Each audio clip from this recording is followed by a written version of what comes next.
Good evening, ladies and gentlemen. My name is Mark Solis, and I, along with Claire McElroy, will be commentating on tonight's game. Claire, how are you? I'm doing wonderful. How are you tonight, Mark? Oh, I'm doing great. We have great weather tonight, and we have also another great matchup here at Springdale High School. We have the Springdale Bulldogs facing the Bentonville Tigers. Yes. And just kind of a rough rundown of the stats that we have here for both teams. A little bit of the record for each team. For Bentonville, they have a total record of 7-2 coming into today's game. For Springdale, a total record of 6-2. And in conference, Bentonville has a record of 4-1. Springdale having a record of 5-0. That's going to put Bentonville third in standings so far as we have it in the league. And for Springdale, that's going to be first in conference so far. They've had a great start to the season. And we're going to have another great matchup here tonight again. Their last game for each of the teams, Springdale actually won 6-0 in their last game, and Bentonville tied 3-3 in their last game. So this seems like this is going to be a really good game here tonight. We're going to be seeing these teams, Springdale trying to keep that undefeated record, and Bentonville trying to get the win against an undefeated team and the #1 seed in the conference. Absolutely. I mean, there's a lot at stake here. Bentonville's going to be trying to climb up that ladder, trying to move up from that third place position, and Springdale's going to try to maintain that first place position that they've got so far. And like I mentioned earlier, they've had a great start to the season. But from experience, I can tell you that just because you start off great doesn't mean you're going to stay like that the whole time. So it's really a mental game at this point. It's staying focused and playing and just being the team that they know that they can be. Definitely, and I just one thing I really want to see from both teams tonight is trying to keep their composure. And I feel like composure is such a, like you were talking about, this is a very mental game. So if a team can keep their composure, not get too upset or angry, then we're going to be seeing a good bit of soccer out of both teams. And I know that sounds repetitive. I mean, you hear that every single time we're on this commentary. But especially whenever you have Springdale with a 6-0 record, it's really going to be a factor throughout the entire season. You have to start off composed and focused to just kind of get a good start. And they obviously worked and got that start. And now they're going to have to work to maintain that spot. And even afterwards, if they do end up keeping that spot, they're going to have to stay composed to not give it up or give up anything that they know that they can just keep within their grasps. Yes, definitely. So what are you expecting for tonight's game? What are you expecting to see or hoping to see at least? I'm expecting to see a good bit of soccer from both sides. We've seen how Springdale can change up and be very diverse in their plays, and this Bentonville team is also a very good team. We were talking about they have a really great record, #3 in conference. While I haven't gotten to see them play personally, I know they're going to come out and play really hard and play really fast, and so I'm just hoping to see good soccer from both sides. I absolutely agree. I mean, we're definitely going to have a great matchup here. Two of some of the best teams that we have in this conference, and for Springdale, kind of looking a little bit more into the future. This is not to get too ahead of ourselves, but this is going to be their next two games. This one and the next one are definitely going to be pretty important for Springdale. I mean, they're facing Bentonville, who is currently 4-1, and then Van Buren, I believe, in their next game will also be 4-1. So it's not going to get any easier from here. Teams are going to try to take that spot from them, and they're definitely going to have to really work to keep that. And also, we're about to start to move into the second half of conference play, and that's when the crucial stuff starts to happen. Once you get later and later into that second part of the conference, you're going to have to really play and fight for every single win that you're going to get. I think both you and I can talk about how things really just step up that whole next level when you get into that second turn of conference, whenever you start to play some of the same teams that realize your playing style, and they just really start to focus in on anything they can really to try to get an advantage on you and to try to really just kind of get that payback that they're really looking for just to get that win. So yes, in this turn of this second conference play, when you're playing a lot of these same teams, it's really going to be your ability to maintain again your composure, and it's really going to start to wear on players physically also. I mean, playing 2 games a week against teams that are really giving you a run for your money. So it really starts to turn a little bit into a game of attrition. I mean, you're physically wearing down, you're mentally wearing down, having to deal with school and missing 2 days a week to go and travel and play. So this is definitely going to start to get a lot closer, especially the level of soccer and skill that we're going to be seeing. It's definitely going to level out. And also for Springdale, a lot of teams are going to be looking for that revenge and that redemption because we do have them, they are undefeated so far. So those teams, you know, you have HAR-BER, which was a big game, Heritage, which was a big game. They're going to be coming back and they're going to be out for blood against this Springdale team. Absolutely. I mean, whenever you have a seat like this in conference, you definitely get a big, big target on your back. And you have to learn to live with that and to play with that. And we're just moments away now from starting this first half of this great, great matchup here, Springdale Bulldogs and Bentonville Tigers. Yep, and Bentonville has the ball to start us off.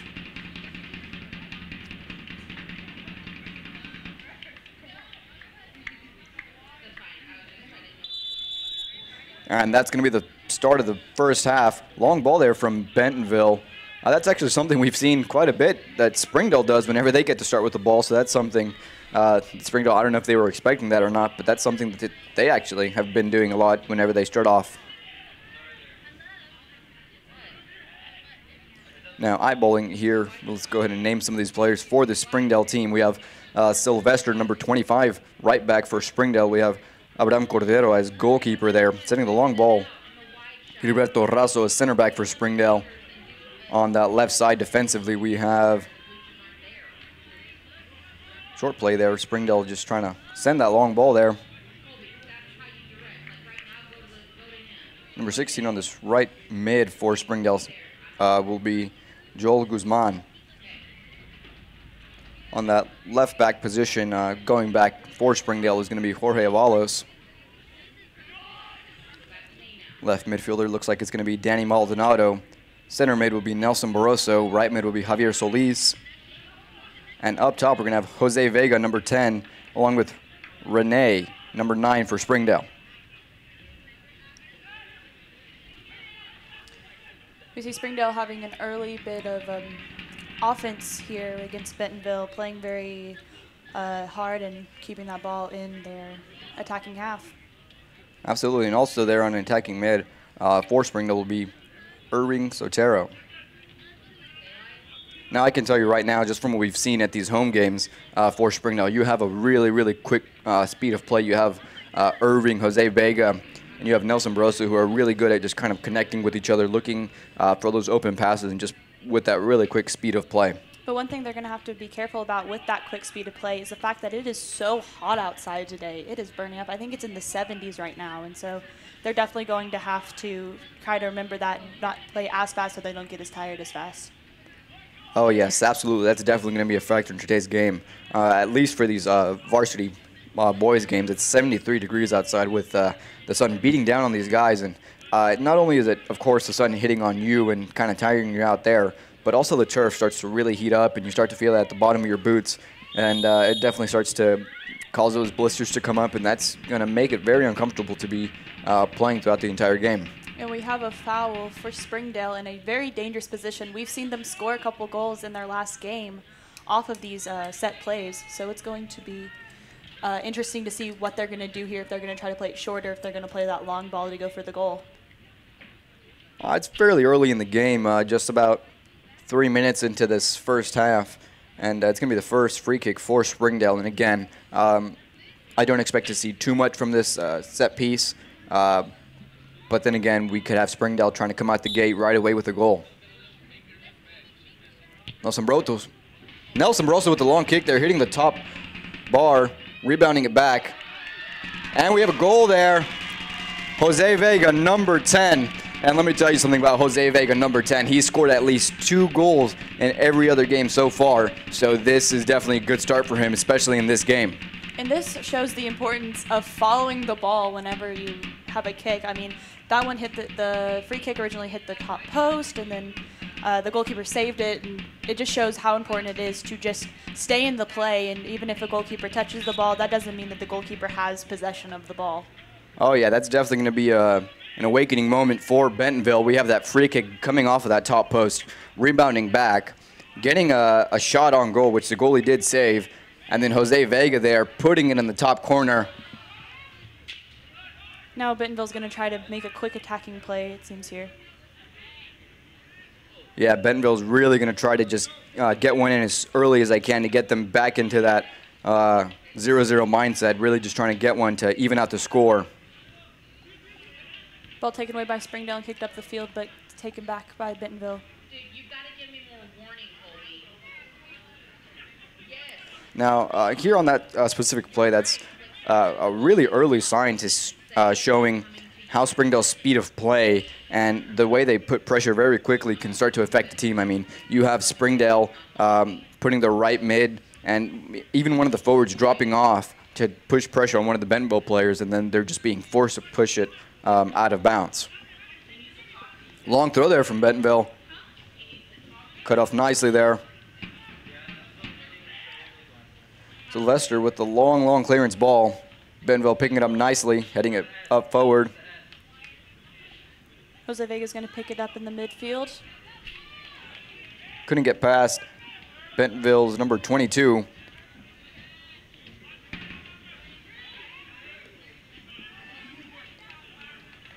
We're going to have a throw in here for Bentonville. Another long ball there. That's only going to be something Springdale's going to have to look out for. That I believe that's number 9 has those really long throws, so they're definitely going to have to be watching that. Absolutely. Bentonville's definitely coming in and matching their speed of play. They're getting a throw in as soon as they can and sending it upfield, trying to make something out of it, which we haven't seen too much that Springdale's had to deal with in the past, but especially in this game, they're really going to have to watch out for that. We have great coverage there from Gilberto Razo coming back, looking at his options and then just playing it upfield. This is going to be a throw-in for Bentonville.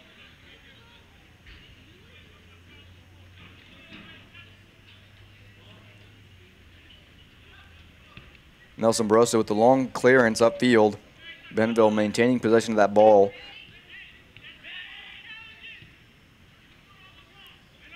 That is one thing that's definitely going to really impact the game. Is what Bentonville's doing is whenever they don't have the ball, you still see a lot of their players opening up without necessarily having possession, and that's definitely going to be an advantage. As you can see, whenever those players open up, it just gives them options, and it's forcing Springdale to either mark those players and open up wide, giving the player with the ball space to move, or they're going to try to close in on the player, leaving that other player open. Definitely, it's going to have to. Becomes a very decision-based game here for Springdale. The fact that they are moving really well off the ball, so we're just going to have to see how that kind of turns out as the rest of the game progresses. I mean, we can definitely tell that Springdale recognizes that just because they have one in very early in the game, that doesn't mean much considering their time. That they still have about over half an hour in this first half. And those 1-0s or those 2-1 leads are always the hardest to keep because you feel safe and then the other team scores and you're back being tied.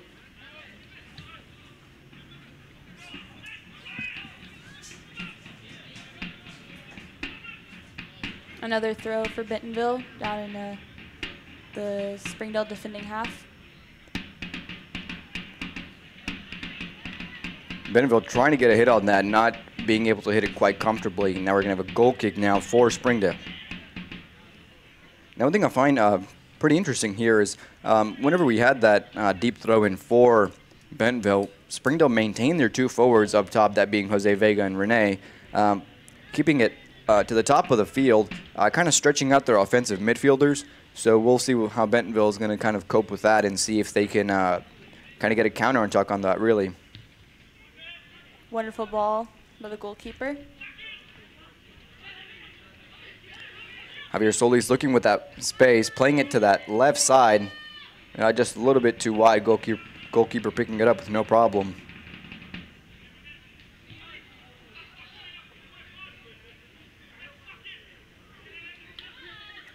Now, I can tell you definitely that not only watching this game, but just watching just about any of these high school games, that midfield is a huge part of all these games. I mean, if you have a team that can really hold that midfield and maintain possession there, that is definitely something that's a huge advantage. Whenever you have a team who can maintain possession in the midfield, they're able to defend better and they're able to attack better whenever you have more bodies, more units moving forward on that offensive play. Definitely, we see both teams playing very evenly in the midfield, I feel like. They're going for 50-50 balls and getting them just pretty evenly. I haven't seen one team that's really broken out yet to kind of own that midfield. So it's going to be interesting to see if one team will kind of step up and own the midfield later on in the game. Jose Vega there with a nice turn and another cut there, playing it to Irving with the long shot just over the goal there, giving Bentonville the goal kick. And sometimes even if those shots are far over the goal or something like that, those still can definitely strike some fear into the Bentonville team, even if, you know, the Springdale team wasn't trying to strike that fear. Just the fact that that goal almost went in is really going to make the Bentonville team work that much harder just to make sure that the goals aren't going to go in. Yeah, and it definitely gives also, I guess, a factor of unpredictability. I mean, if you're from very early on showing that you're not scared or you're willing to take those shots from pretty far out, it's going to show that that's something that they're going to have to take into consideration whenever you're pushing offensively. You're going to have to look out and acknowledge that they might take a shot from a couple yards out. And that's one thing I really admire about the Springdale team is the fact that they are so unpredictable with their plays. They try short stuff, they try long stuff. It's really great to see whenever a team can be very diverse in their play. And that's something that you can definitely see how they've grown even throughout just these few games that they've had. Earlier on, we would see that they kind of stuck to their style and kind of didn't change unless it stopped working. And here we can kind of see that even though they are up 1-0, that they're already throwing in that little extra of unpredictability that could be used to their advantage later on. I believe it's going to be a throw-in or a free kick for Bentonville. It's going to be a throw-in. Sorry, my bad, for Springdale. Sorry.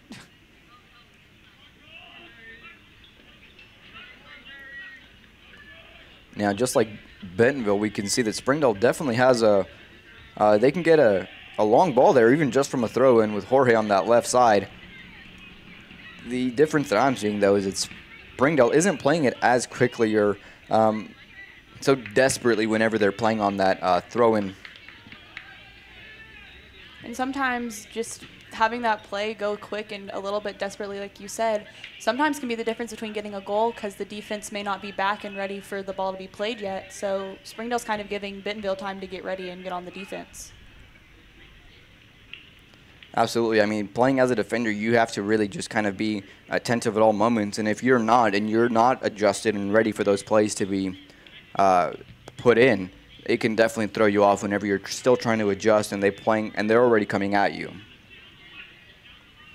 Bentonville here on the offensive, pushing up, looking to see who they can pass it to. Number 9 for Bentonville, taking that left side, sending it in with no one to close in on that. Abraham closing it in, no problem, picking it up and telling his players to move forward.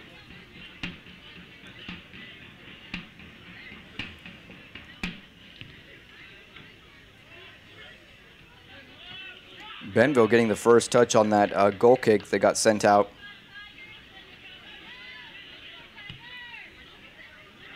Good ball in. Can Jose Vega get there?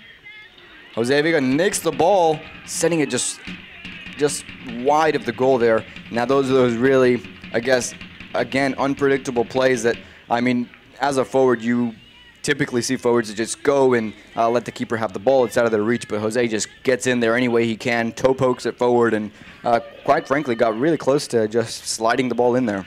Yes, and sometimes those are just kind of the plays you need to make. Just go for it as hard as you can, and if the ref feels like a foul needs to be called, he'll call the foul, but there I didn't see anything wrong with that. Didn't even touch the goalkeeper, and he almost got a goal from it.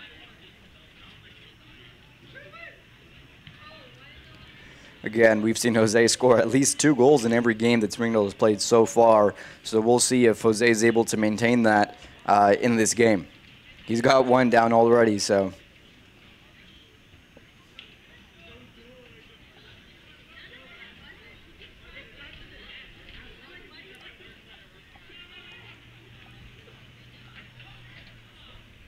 Now, if we're going to look at a bigger picture of things, I've been in this specific position before, playing with Springdale, being undefeated 6-0 so far in conference. And I can kind of attest to the mindset that Beeler's instilling in his players right now. I mean, it's not only what we mentioned before, but it's also just kind of continue to play as a team that you know how you can play. Of course, they're working very hard in every single game. That's obvious through the runs and the communication that they're having. But it's really all the mindset at this point. I mean, they definitely have the skill. They've shown that time and time again, and the results reflect that. But it's also a mindset whenever you're playing to realize that there's no reason for you to do unnecessary things, that you just have to play your game. And, again, you're going to have a target on your back. So your ability to recognize that and play with that and not have that as a crutch, that something that's going to stop you, is definitely a huge part of it. Which is really nice to see Springdale coming out here just acting like this is just any other game, not worrying about the fact that they are up 6-0 in conference, just coming out and playing like they did their first game of the season.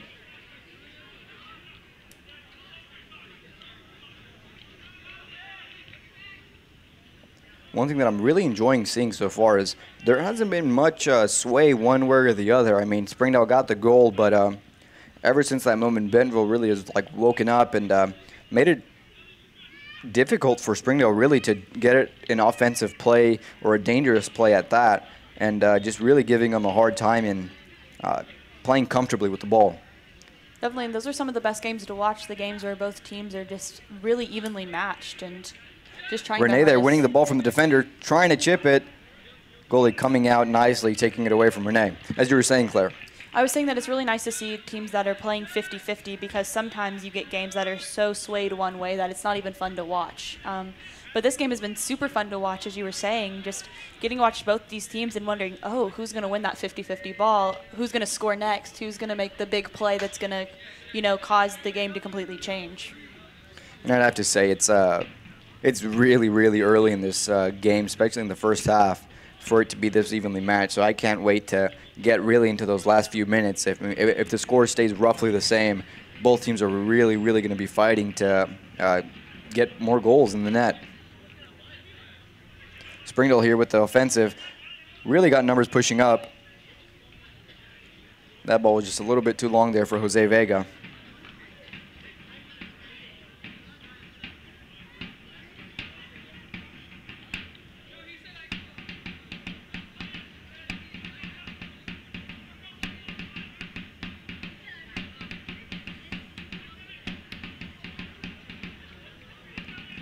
Goal kick for Bentonville.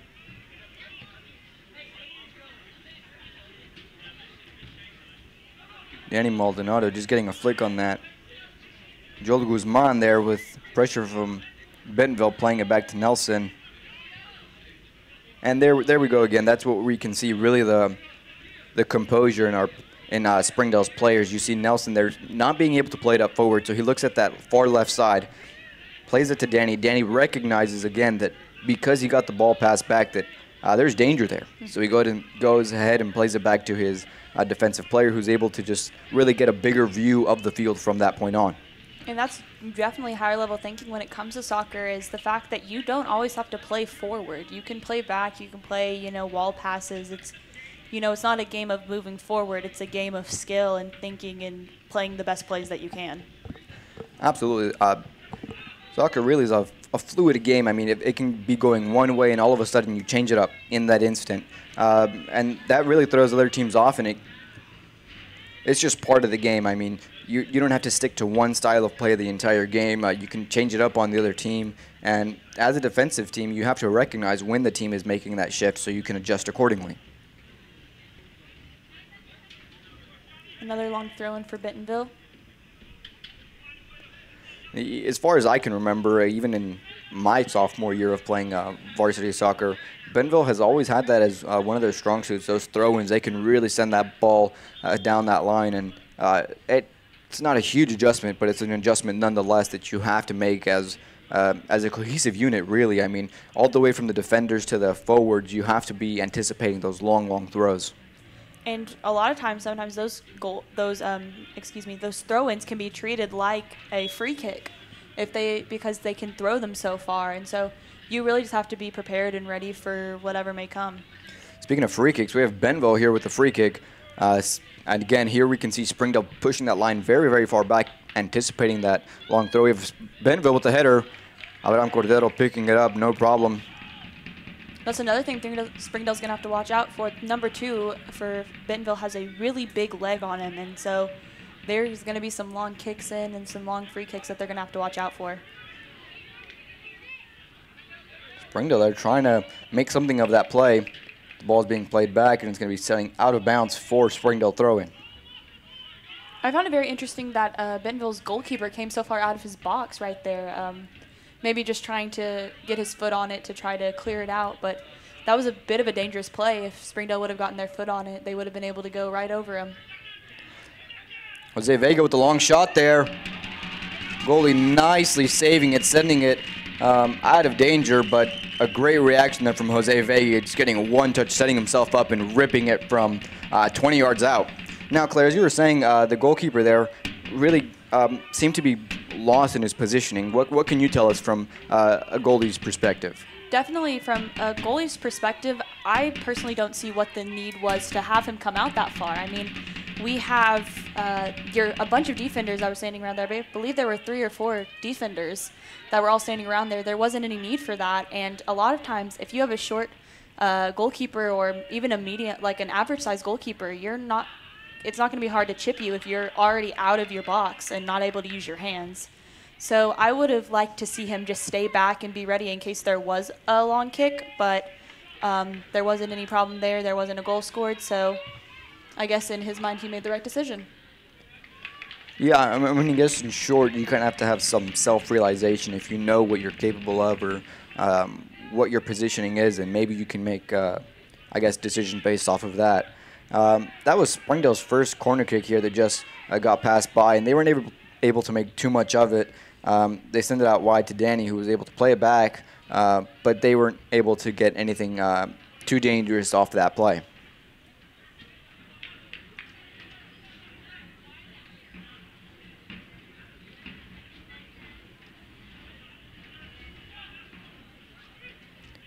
Good anticipation there from Javier Solis, but he got the ball picked up off of his feet. And another thing I've noticed about this Bentonville team is the fact that they're not keeping very many players up on the offense. I believe I've only seen one forward staying up with the last line of defense for the Springdale team, which I find a little bit interesting considering that they are down 1-0, even though it is early on in this first half. I would believe that they would probably want to try to keep 2 forwards up there, but maybe they believe that it's better to just keep one up there and be able to keep that defense back so that Springdale can't score again. On this specific free kick here, we saw the center referee speaking with Jorge about if I had to imagine about leaving the ball there and kind of carrying it out of there. He didn't issue any card, but it definitely could lead to that. So that's going to give a sign there to what the players really need to keep a cool head and hot feet and really just maintaining that composure, not doing anything unnecessary to get any cards or anything. I mean, it could definitely affect their team as Bentonville here with number 21 on the attack. Sylvester there. Good maintaining possession there and kind of covering the ball. Jose Vega here battling it out with Bentonville's left defender.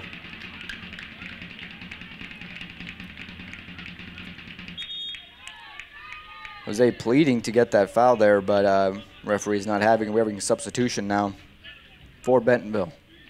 And another thing is the fact that the center ref did go back and talk to him just kind of shows the teams what kind of ref this is. You have some refs that'll kind of let plays happen, and if a team gets a little bit too passionate, they'll kind of let it play until it gets too over passionate. But this ref, the center ref, seems like he's going to try to keep a pretty tight ship here.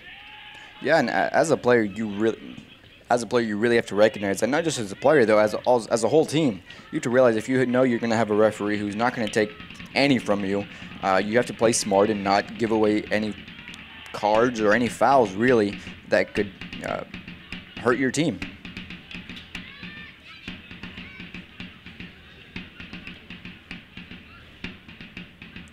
This is going to be Springdale throw-in, even though after some pleads from Bentonville.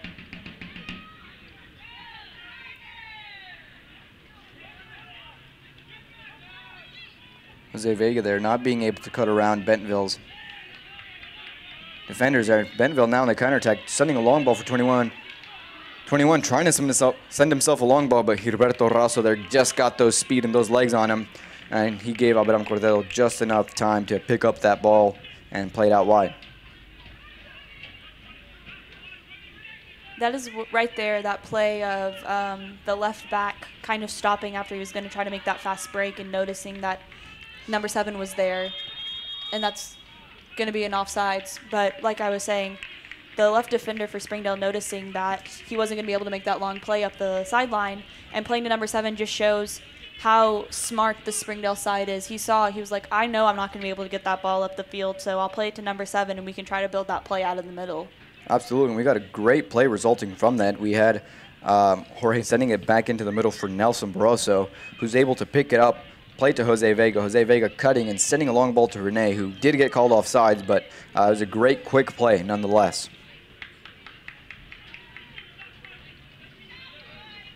Bentonville are trying to maintain possession to get an offensive attack. We have Irving getting a clear foul from behind. Again, we're going to see a referee who's not going to take any of that. If he's going to get a foul from behind, he's definitely going to call it, and that's exactly what happened. But it does seem like the player's just going to get a little bit of a warning, no card for that play. Absolutely. I mean, playing with this referee, it's clear that he doesn't want to issue too many cards. I don't think he's issued one yet, but he does definitely want to maintain control of the game and just make sure that emotions are maintained and that we do get to see some great soccer.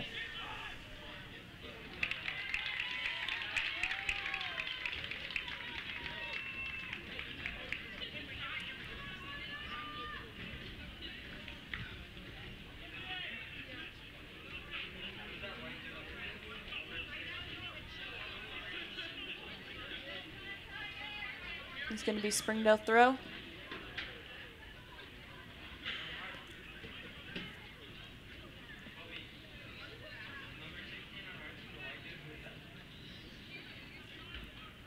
I've noticed that this game, there's been a lot of throw-ins for this game, and we were talking about how both of these teams can really capitalize on those throw-ins by having the people with the strong arms that can throw the ball really far. So I definitely think that could be affecting this game, seeing as both teams are very well versed in their throw-in abilities. Yeah, that's definitely something both teams are going to have to watch out for. I mean, while yes, they both do have that capability of getting a great throw-in and getting some good distance on it, I don't know if I can say the same for how they can defend on those. We'd have to see one team that can really capitalize on that and how they defend on that. We have Nelson Barroso there speaking with the referee, pleading that it wasn't a foul, but referee's going to say it was a foul nonetheless.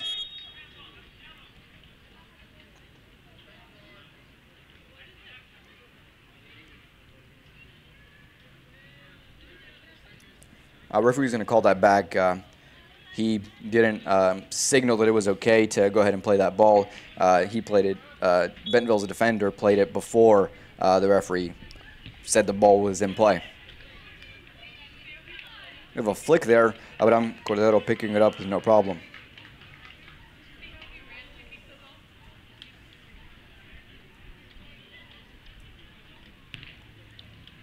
Long punt there from the goalkeeper. Jose Vega taking the ball, sending it to Rene. Rene with the possession there. Sending that ball out wide, just missing the post. That was a beautiful play by Jose Vega and Rene, both just barely missing just side netting there. Yeah, and that's definitely one of those plays that it's just a slight angle there from your foot that really sent that ball opening up little by little just to it got too far out. We have a substitution here. We have 16 for Springdale coming out. Joel Guzman coming in as number 3, Jesus Aldaco. And also another substitution for Springdale, Danny Maldonado coming off, and Guardado coming on in that left midfield position. Jose Vega sending a long ball to Guardado there, his first play of the game. And just once again, speaking about Jose Vega, one thing I love about him is how diverse his play is. You see him being this insanely skilled forward, being able to make those crazy shots, but we also see, as we just saw, he's able to distribute the ball very, very well. He can just read the game really wonderfully and be able to put those balls in where they need them. Absolutely. Not only can he capitalize, which we can see resulted in the scoreboard, but he also comes back, maintains possession, and then gives passes and other opportunities for his offensive players to try to score. He really just is looking to benefit the team. And sometimes we see forwards that very strictly like to play forward. They want to be the person to score the goals and stay up, but we see Jose Vega liking to sometimes even drop to almost like a midfield position and try to be that person to help the team score goals instead of just scoring the goals. Absolutely, and that's one thing that shows a great level of maturity as a soccer player, being able to recognize that you won't always be able to be the one to score the goals. You're going to have to drop back and just give those opportunities to your other players. But sometimes that can be a little bit bad for the team, considering that sometimes you're trying to pass it instead of when you should be shooting. We actually saw this in the JV game. A player had a really open shot, but he decided to pass it instead, which resulted in the other team being able to defend the ball really well. Absolutely, you need to have that balance as to when you need to take advantage of an opportunity that you're given and when to give an opportunity like that. And the ref is going to play advantage for a little bit of a foul there in the middle. That ball was just sent a little bit too long. Jesus Aldalco wasn't able to catch up to it. Got very, very close, but just ran out of field there.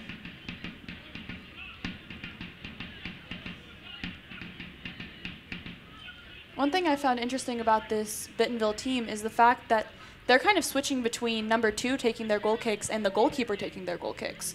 Because we know that number 2 has a really big leg on him, is able to get the ball past half, but also the goalkeeper is able to get the ball out pretty far as well. So we once again see these teams trying to make that diversity and try different plays. Yeah, I'm sure they have the reasons for that. One player probably has a different dominant foot or has a specific side of the field that they would like to play on.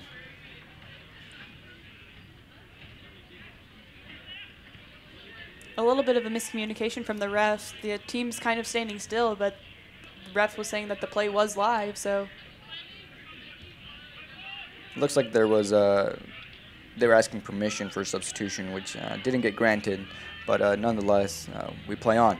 Gilberto Razo there with the great patience. We see Bentonville coming and trying to take him on, and he's just being very patient, waiting for that perfect moment to get that ball off of his feet, and that's exactly what he does. He just nicks it off of his feet and he gets possession of that ball.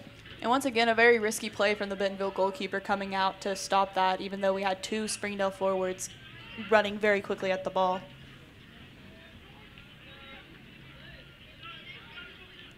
One thing that I'm really glad to see, especially in a high school team, is the trust that they have in their defensive line. You don't see it too much. You see a lot of attack-oriented play in high school, but we're seeing Springdale, who's getting their midfielders, seeing that there's no options up forward, and they're just playing it back, seeing what other opportunities they can create, which is a huge part of the game. If you can create your own opportunities instead of just finding some, that's a huge part of it, and it's definitely going to give you 1 or 2 more balls that you could use and get a great play on. And that's just one thing to remember, is the further you go back on the field, the more that your team can see the goal, can see the field. So you have your goalkeeper who can see basically the entire field, but your defenders who really can see everything except for about 16 to 20 yards, and they can see everything happening up front, to where as a forward can usually see about 50. So it's nice to see that Springdale's realizing that their backline can see more of the field and playing it back so that they can make those plays that are going to benefit the team the most. Going to be a flick there from Bentonville, but it didn't seem to have any specific direction. Jose Vega trying to maintain possession there, playing it out wide to Jesus Aldalco, who's going to send it upfield. We have Irving and Renee up top trying to get those balls that are sent very deep. Bentonville playing down that right side, number 15.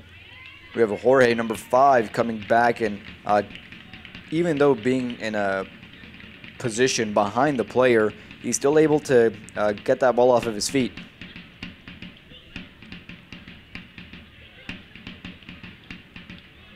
Bentonville with the long shot there, deflected from Springdale.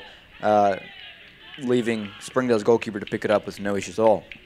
We have just under 7 minutes left in this first half, and we've seen a lot of the action either take place in a throw-in, like that's where the ball's been at, or it's been actually actively played on the field.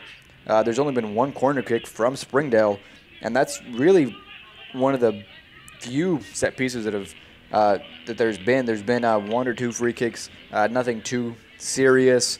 A lot of the game's been played in active play. And sometimes those are the most fun games to watch or the most nerve-wracking because we don't have a chance for the team to slow down and really kind of figure themselves out. But also that's good to see that there's not a lot of time for breaks and and you're playing and going as hard as you can. We have Irving Sotero coming off and Danny Maldonado taking his place.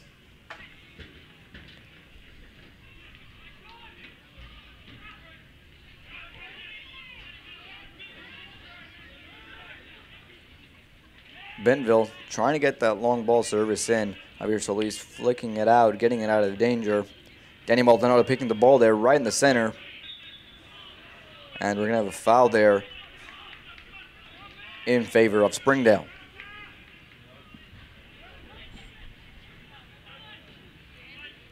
Now they're going to have their center back, Gilberto Razo, taking this free kick at about half field. My guess is they're going to look to get some sort of service in there. Gilberto with that long foot, keeper picking it up, no problem. That was a little bit too long there. The goalkeeper picked it up with no issues. Really didn't give a chance for a lot of his players to be able to get something off of that. But we definitely see Springdale changing it up and not just having their typical free kick takers getting that shot. One thing that I would have really liked to have seen from that was actually number 25 for Springdale was wide open right here. And he could have made that play down the sideline if they wouldn't have tried to go for that long ball.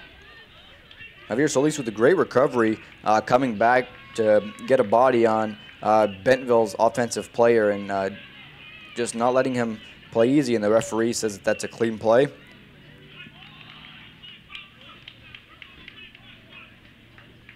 I would say from what I've seen so far, Springdale's managing that pressure that Bentonville's been putting on them very, very well. Bentonville definitely comes out with speed and numbers to really push on an offensive ball, and Springdale's been able to cope with that very, very well.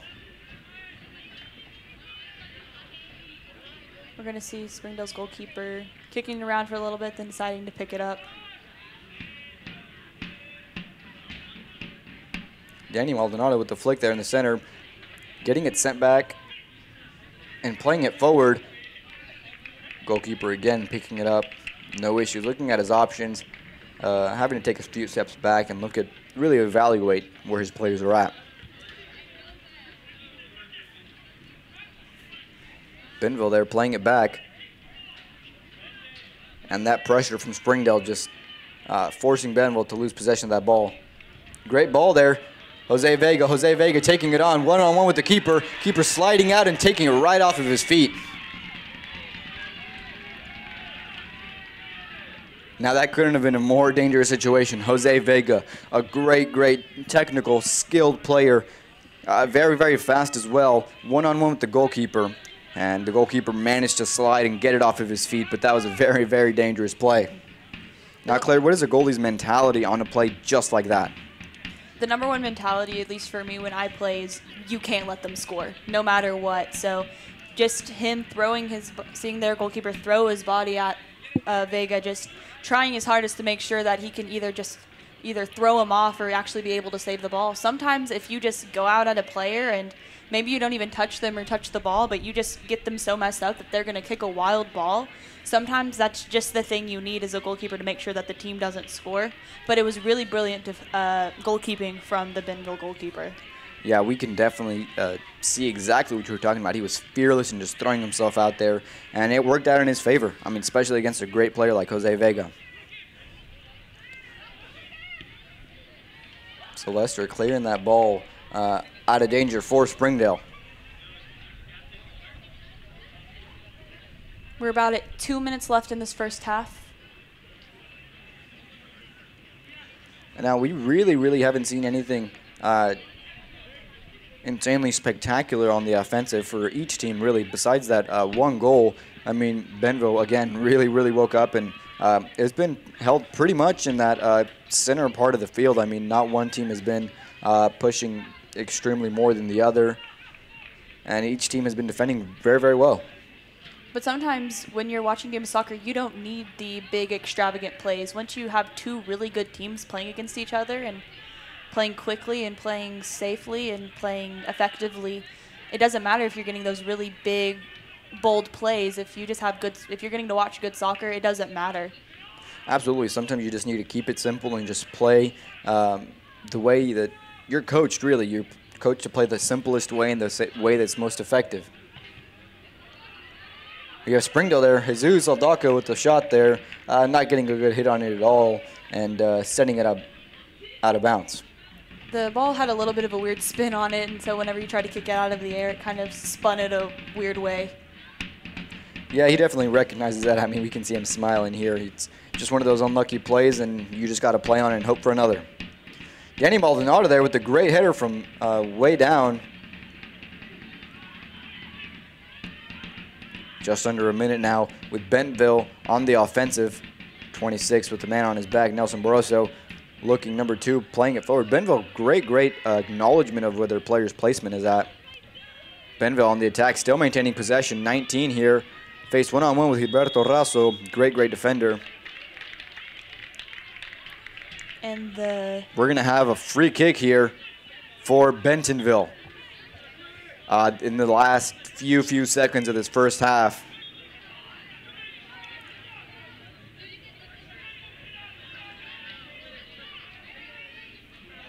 Springdale a little upset at the ref. They're going to stop the clock at 1 second. Springdale just not happy with the fact that he called that foul late, because he had let the Bentonville side play advantage and then decided to call the foul after he'd already let them play advantage. I mean, when it comes down to it, this is going to be awarded, and Springdale really has to do something about it. I mean, they're dropping all their forwards. The only player staying up is Jose Vega. Bentonville with this necessary kick, setting it up. Abraham Cordero picking it up nicely. That's going to be ending the first half here. Springdale is up 1-0 against Bentonville Tigers. Whole goal by Jose Vega. We're going to be anticipating a really exciting second half here.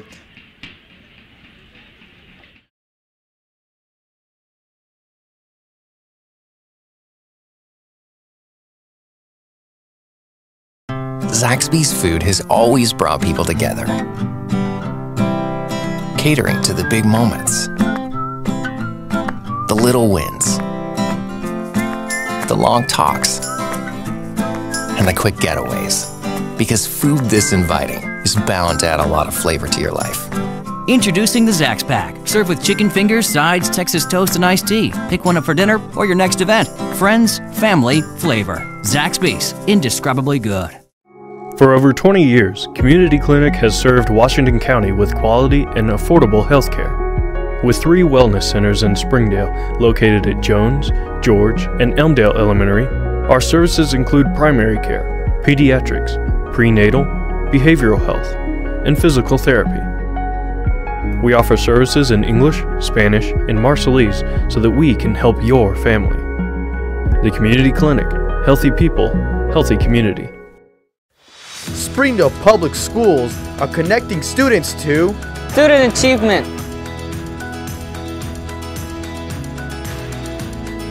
safety, personalized teaching, partnerships.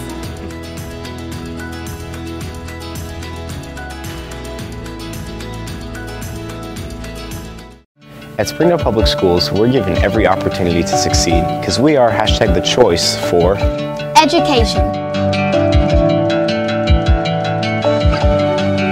athletics,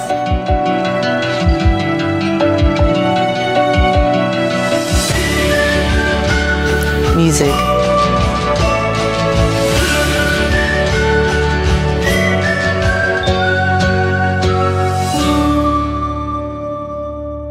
Athletics in Springdale has been producing winners since 1910.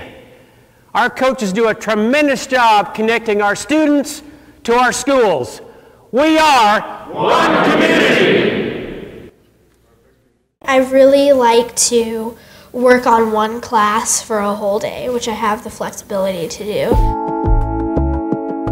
So as we were looking at all the various programs, we looked at several different programs, but the one that we were most excited about was the School of Innovation's virtual school, because it seemed to have a good balance of it being well organized with a good pace, but at the same time allowing for some flexibility to work with our own schedule, and then also allow our kids to be interested in other things as well.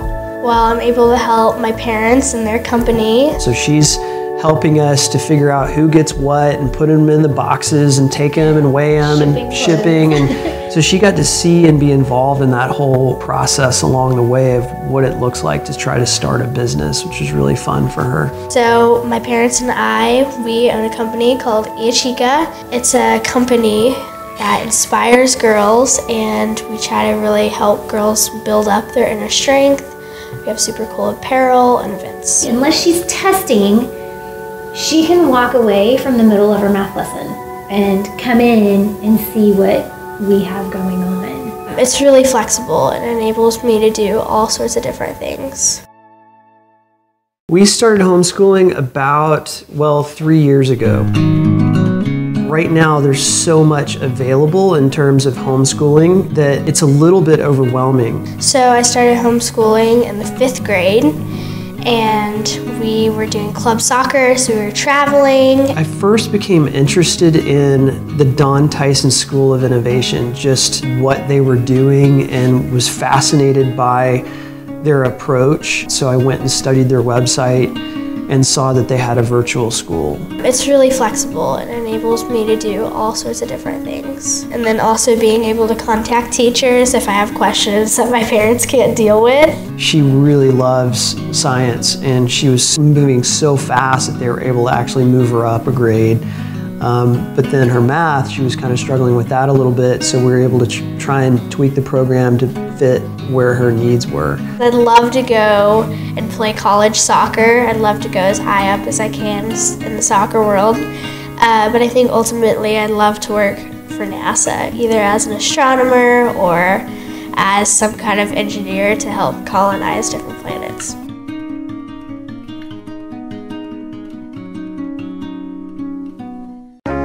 The Don Tyson School of Innovation in the Springdale schools now offers middle-level courses. If you are entering 6th or 7th grade, you can enroll now at the School of Innovation. School of Innovation offers complete options for an advanced placement program.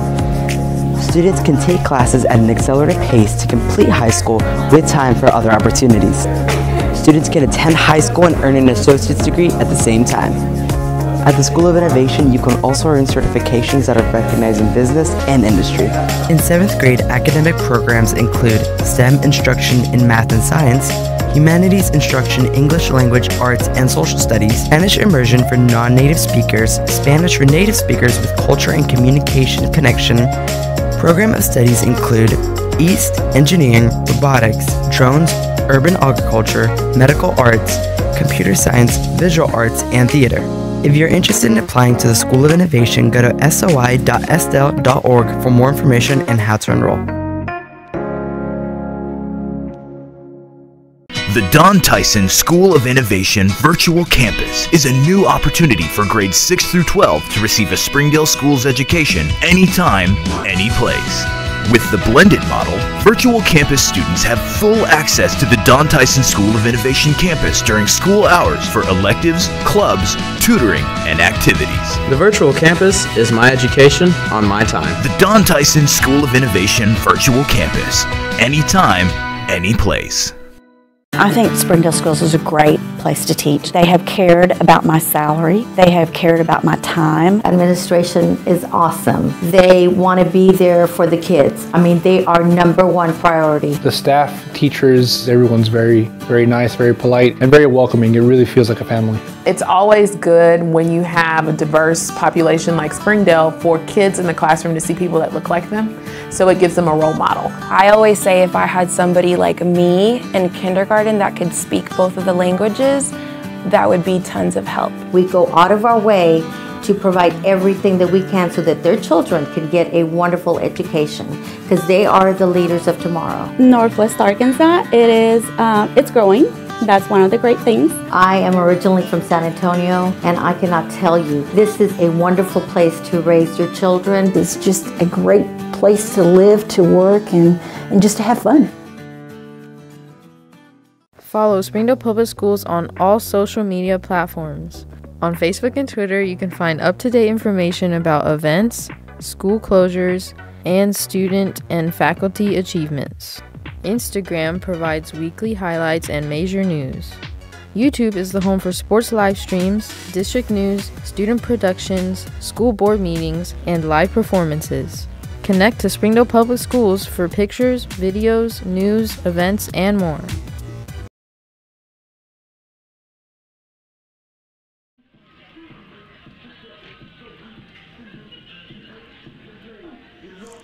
Welcome back, ladies and gentlemen.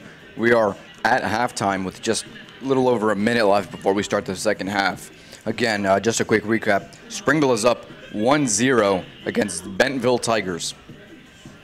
Yes, we saw a really evenly matched first half, both sides not giving too much to the other team. Springdale just being able to break through right at the beginning of the game to get that 1-0 lead. But after that, it was a pretty evenly matched game.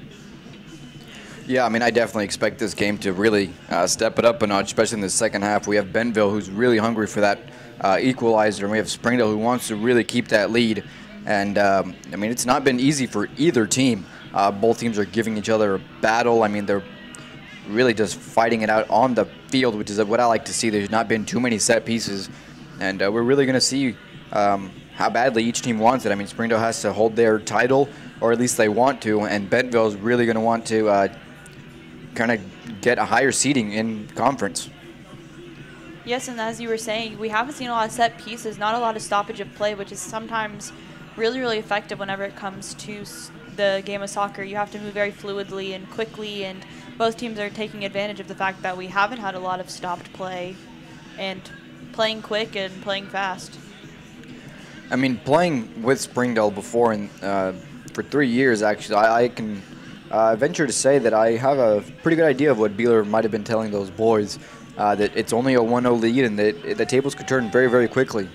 So they need to really show that they want it more than Bentonville. Really, that's what they have to be doing. They have the target on their back. They know that they're out to get them. So they really have to stay focused and play smart. They can't let any dangerous play slide by. Definitely. In Bentonville, like you've been saying, Bentonville's going to come out with a vengeance. They want this so bad. They want to get a goal on this Springdale team and try to, you know, maybe get a goal or even two and go ahead of them and just play hard and try to play effectively. Yeah, we have Springdale ready to go on the pitch, and we have Bentonville running out and just getting ready to play. We saw them running out here. They seem like they're really energized and ready to go for this second half.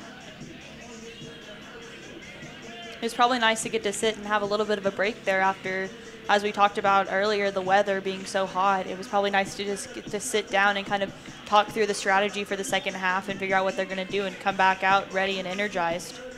Yeah, and halftime really works as almost like a reset button, not only physically but also mentally. I mean, you're working very, very hard, so if you get a chance to take a breather, rehydrate. And with that, we're going to start the second half of this great, great matchup. Springdale Bulldogs and Bentonville Tigers. We see Springdale starting off just like Bentonville did, that long ball, and this time Bentonville almost was able to capitalize, but this time Springdale was not. Irving Sotero with that great, great ball down the side. Centered in, Jose Vega with the header. Jose Vega with the second goal of the night. Again, Jose Vega has scored 2 goals for every game that he's played his senior year, including this one. He comes out just like in the first half, right from the get-go, straight out of the gate, and scores a second goal for Springdale, putting Springdale up 2-0. That was at 23 seconds. He scored that goal only 23 seconds into the second half. This just kind of shows you that Springdale is out and they are ready to play for this second half. And Bentonville just let their guard down just enough for Springdale to be able to slide through. Well, I mean, it's very, very clear that Beeler was talking to them at halftime, letting them know they needed to come out of that gate swinging, and that's exactly what they did. They got a quick play. Irving Sotero there, calm, composed, looks at that possible play on that right side, plays it to Joel Guzman. Joel Guzman sending it in. Jose Vega hammering that in with his head in that top corner and getting one in for Springdale in the second half. And almost like we were talking about with the goalkeeper, same thing for the players. You have to put everything. You have to throw your whole body at the game. And Jose Vega didn't care that, you know, he might have gotten hurt or run into that other player. He was like, I'm going to score. I'm going to head this ball in and I'm going to score. And he just that and ended up rolling over on the ground. But he got up and he was ready to play. And, I mean, Bentonville already knew what it was like to kind of not be ready as soon as that whistle starts. And we definitely see the effects of that in both first and second halves. Same situation where Bentonville just really wasn't expecting that great speed of play and that great finishing, and they definitely saw the result of that 2 times. But now we have Bentonville on the counterattack. They're about to get ready for a long throw-in, which definitely could be dangerous in this half, considering we've seen the fact that they have these long throw-ins that can be kind of used as a set piece. And now it's going to matter more than ever that Bentonville really capitalizes on any time they get possession of that ball, even when it is a throw-in. And we've got to think, even though Springdale is up 2-0, we have 38 minutes left in this game. That's very easy time for a team to be able to go back and get 2 and even 3 goals if they push hard enough and if Springdale lets their guard down any. Exactly, and in the first half, even though Springdale did get an early goal just like they did in the second half, Bentonville definitely was trying to get those opportunities, got a couple, wasn't able to capitalize, but did definitely have some chances. And if they were able to capitalize them on this second half, it could prove to be very dangerous for Springdale with Bentonville getting those attacks. And with that, we're going to have a free kick for Bentonville. Oh, excuse me, a throw-in.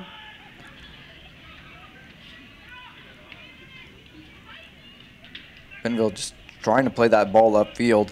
A wide ball there. Abraham Cordero coming out. Defender hitting it out. Defender out of position, as well as the goalkeeper. But Gilberto Razo was there just in time to send it out of danger. And we see a little bit of miscommunication for this Springdale team. Just the goalkeeper and defender not really knowing what to do, and Bentonville almost being able to capitalize on that.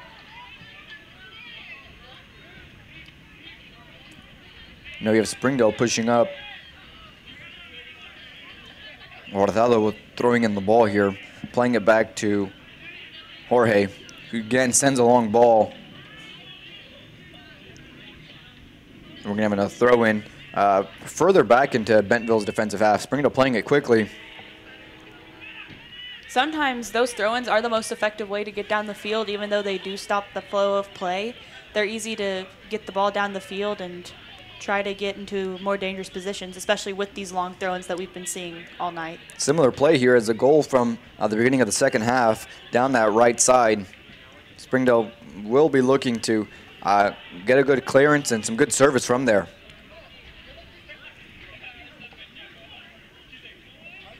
Long shot there over the net from Nelson Barroso.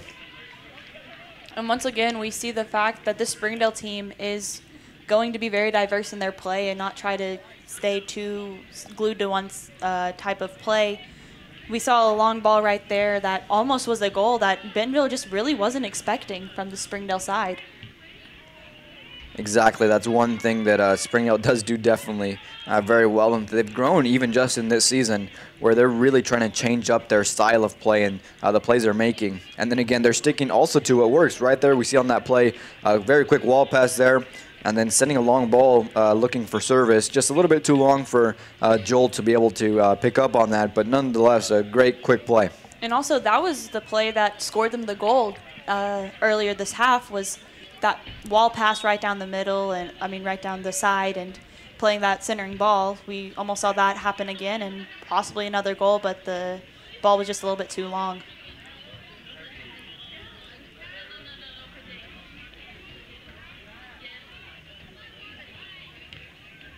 Bentonville struggling to clear that ball. Jose Vega there. We're going to have a foul there on Springdale for Bentonville. throw in. Nelson playing it out to the right back, Sylvester, who's going to take possession. Look to see who can pass it to, and sends a long, long ball. Goalkeeper picking it up with no problem. We also noticed this Bentonville team kind of starting to almost double team on some players. Once the player kind of gets into a bit of a dangerous position, they're pushing up 2 defenders to make sure that they're not going to be able to get out and go down the sidelines, because we've seen that the Springdale side can capitalize going down that sideline.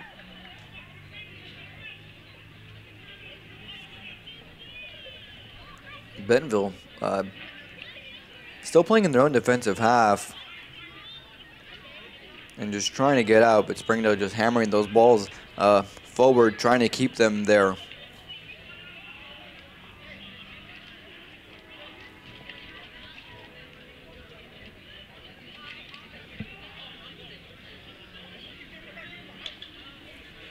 Bentonville there with a great turn, just passing into Nelson Barossa in the midfielder.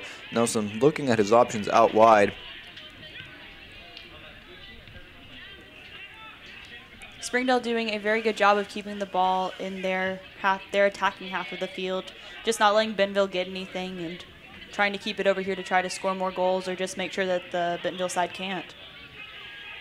And Bentonville actually putting a lot of pressure on Springdale's defenders whenever they're playing in the back, which could prove to be dangerous, because whenever you have to push up, you have to open up your lines and you're stretching your I guess, positions. And whenever you're doing that, you're leaving yourself open to be passed, which is dangerous given that Springdale is very good with wall passes moving. Jose Vega there with another header. It's going to be sent out for a corner. This will be Springdale's second corner of the game.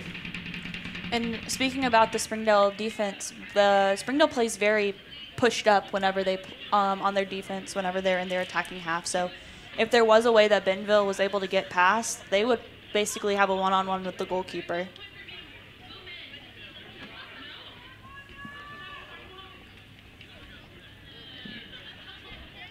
Nelson Brosso is going to be sending that center in. Headed out very easily by Bentonville's defender. We're going to play it out wide there, trying to get another hit for service. Long ball there. Goalkeeper not being able to get a touch on it. It's going to be a goal kick.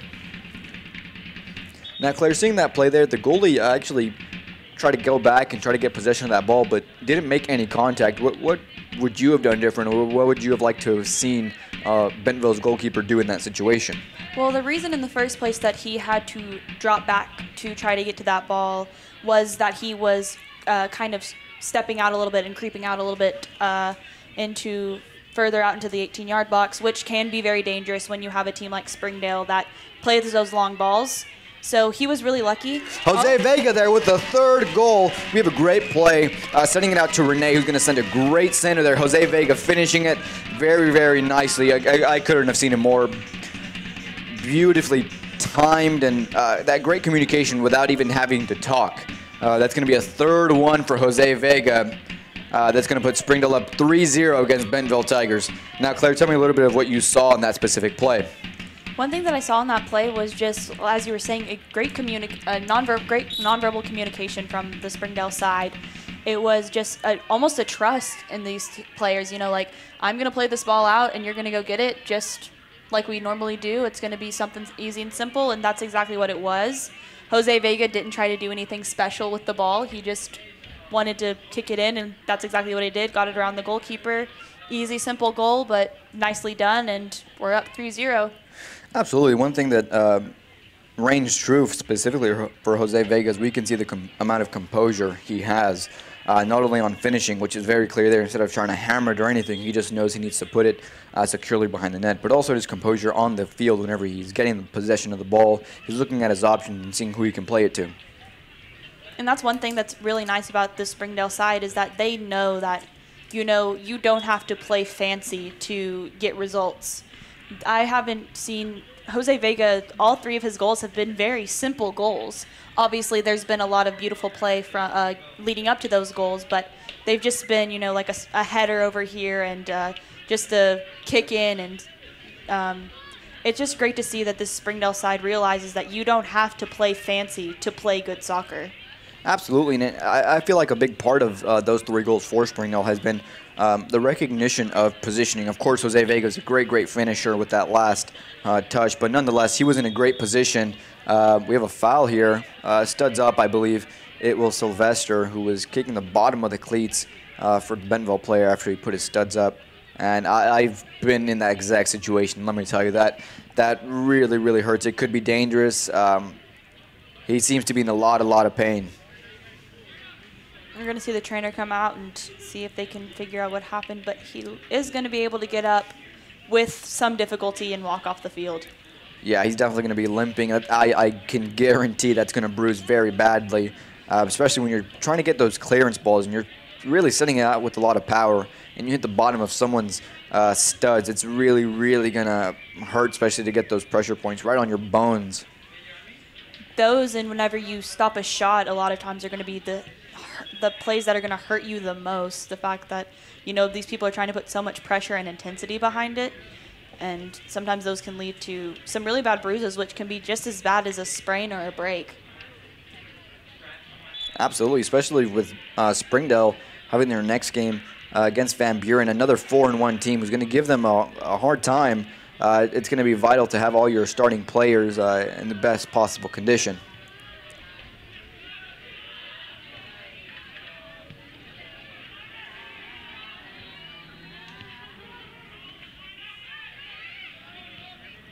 Roberto Rasso again looking in with that great timing, just looking for his opportunity to get that ball off of Bentonville's attacking player, and does so wonderfully.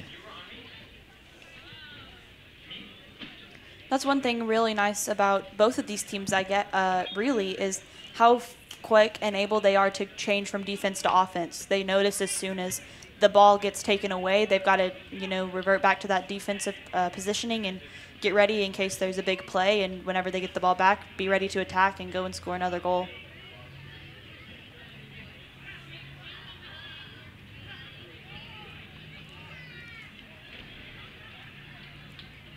Great coverage there from Gilberto Rasso.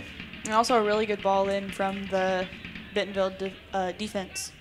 Absolutely. I mean, if Springdale hadn't been ready or prepared for that ball, that could have been very dangerous with Bentonville ready to go on that play. And that's one thing that you can definitely attest to with this Bentonville team is that while their balls are being blocked by the Springdale defense, they are very ready and they are playing very tactical balls, trying to get in behind that Springdale defense, just Springdale being able to capitalize and make sure that they can't get around them.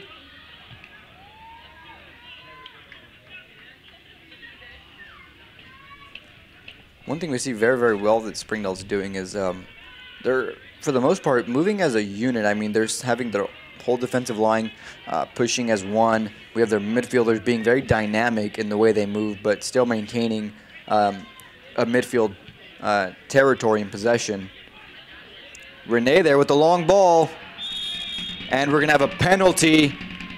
The goalkeeper coming out and crashing with Renee there, who was contesting him for that ball in the air. Referee's going to award a yellow card for Bentonville's goalkeeper, and we are going to have a penalty for Springdale. Now this means that their starting goalkeeper is going to have to come out of the game, and they're going to have to put in their backup for this PK, which can be really dangerous considering that this backup goalkeeper probably hasn't had as much time to warm up and hasn't been able to play, and these PKs are some of the most nerve-wracking and dangerous plays that a team has. And let me tell you, although Bentonville's goalkeeper did get a yellow card, those are some dangerous plays. I mean, whenever you have a referee who could see that as the last man with discretion, that could have been a red card. Referee was fairly lenient in just giving a yellow card. And here we're going to have Jose Vega taking the penalty, looking for his 4th goal of the night. And wonderfully placed in the bottom left corner for Springdale. 4-0 now. Springdale is up against Bentonville. All 4 goals by Jose Vega. And that was just a testament to, as we've been talking about with Jose Vega, just how simple he plays. That wasn't anything special. He didn't try to kill it into the back of the net. He just was very tactical with where he placed it. He threw the goalkeeper off and made him, you know, fall to the opposite side, and just was able to read it very nicely and put it in. Now one thing we're seeing Bentonville start to do, which is something that's going to start affecting the style of play for both teams, really, as Bentonville is now really being offensively and pushing really high. And what that's going to do is it's going to open the field, really, for Springdale players. As Bentonville's pushing up very high, looking to get all those balls, it's going to open up the field, giving Springdale an opportunity to do what they do best, which is really just playing and moving with the ball.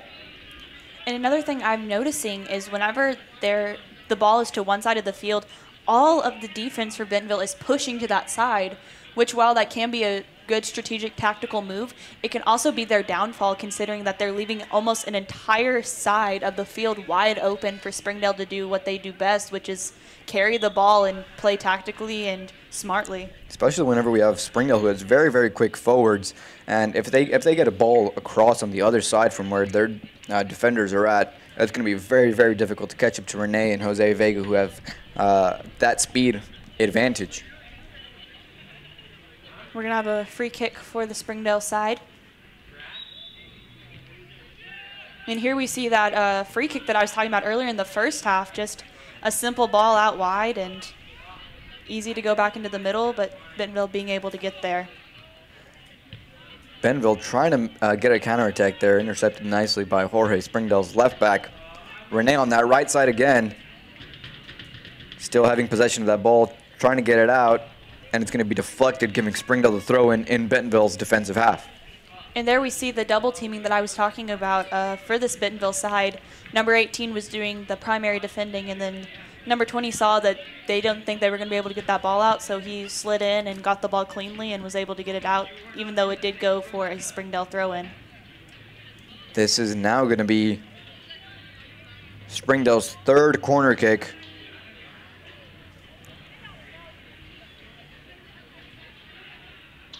Some great service there. Great shot there by Javier Solis, getting that rebound from Danny Maldonado's back, ripping it out from 20 yards again, setting it up into that top left corner. Springdale up now 5-0 against Bentonville Tigers. A 4 from Jose Vega and 1 from Javier Solis with that great rip, that volley from the outside. And I mean, we keep repeating ourselves with this, but once again, just a really easy, simple play, just getting his foot on it, volleying it right back in, and getting it past the goalkeeper. I mean, is just a testament to the Springdale side and how tactically smart they are. Just having Javier there being unmarked and just playing it right back in and happening to get a goal from it. I mean, I can't imagine a better way to start your season. 70 games in, 6-1, and in your 7th up 5-0 with just 24 minutes left in the second half. And they're going to call a foul on Springdale. It's going to be a Bentonville free kick. Looks like they're trying to play fast, but they're going to try to set it up a little bit more to possibly get a goal-scoring opportunity out of it. Now, this is a great testament to what I like to see whenever you come out to these games. When what everybody else really likes to see is Bentonville still going at it, still trying to get a goal, still trying to get back into this game. They're not just giving up, which is great. I mean, we still want to see these teams continue to battle it out the entire time until the clock runs out. And it just goes to show that Bentonville's still in this. They're still going to fight all the way to the very end. Yes, and we say this a lot during these broadcasts. Soccer is a very mental game, and it's nice to see the fact that Bentonville is not getting down on themselves or trying to get down and out about it. They're just going to play, and they still have that mentality of, we could come back from this. We still have 23 minutes to play. We can come back from this.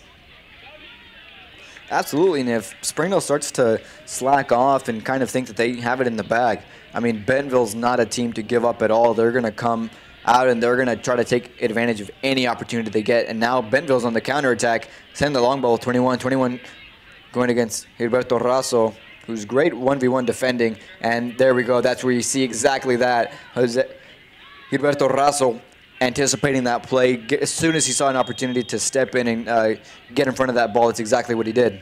And we're going to have a yellow card given to Irving Sotero for a play that I actually didn't see. I just saw the Bentonville player kind of fall over and do a little roll. I didn't see Irving touch the ball or touch the player in any way, but I might have just missed something that the ref saw. Absolutely. We saw a little bit of an assertive tackle there from Irving Sotero, getting the yellow card. And in his place will be Ruben Ayala coming in. Now this is going to be a long free kick here for Bentonville.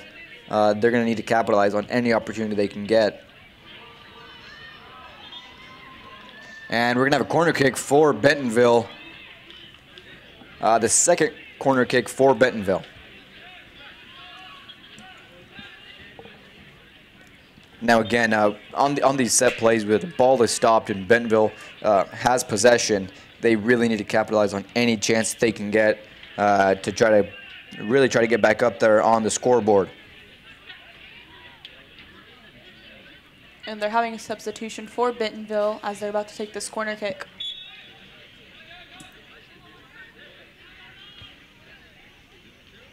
Great header there from Bentonville, setting it just out wide. Again, that's great to see that they're moving, and he was able to head that very comfortably with no pressure really from a Springdale defensive player. So Springdale really needs to keep an eye out for that if they want to keep this 5-0 lead. Yeah, that's one thing that Springdale does need to improve on a little bit is their defending on those set pieces. Sometimes they let players get away from them, or maybe they don't have everyone marked up 100%. And that can be really dangerous, especially as we just saw. This Bentonville team is still in it and is going to be playing hard to try to get any opportunity they can. Jorge, they're sending a long ball. Bentonville timing that wonderfully and playing it back and trying to send that ball upfield again. And we were talking about this in the first half, but once again, I really don't see a clear winner in this midfield, which is such a crucial part. I see that both teams are playing really, really well and fighting for those 50-50 balls and winning them pretty evenly. I don't see any one team that is really just showing out in that midfield position. We're going to have a foul there on Bentonville, giving them a free kick.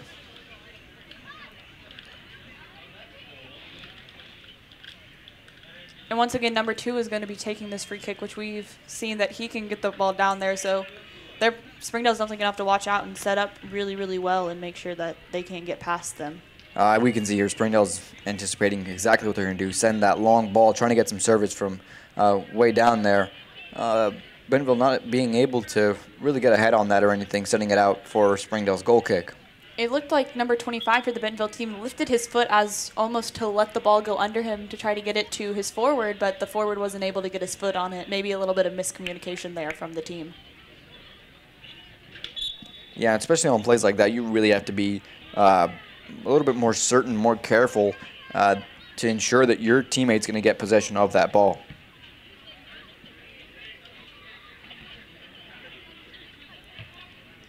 Roberto Rasso sending that ball upfield.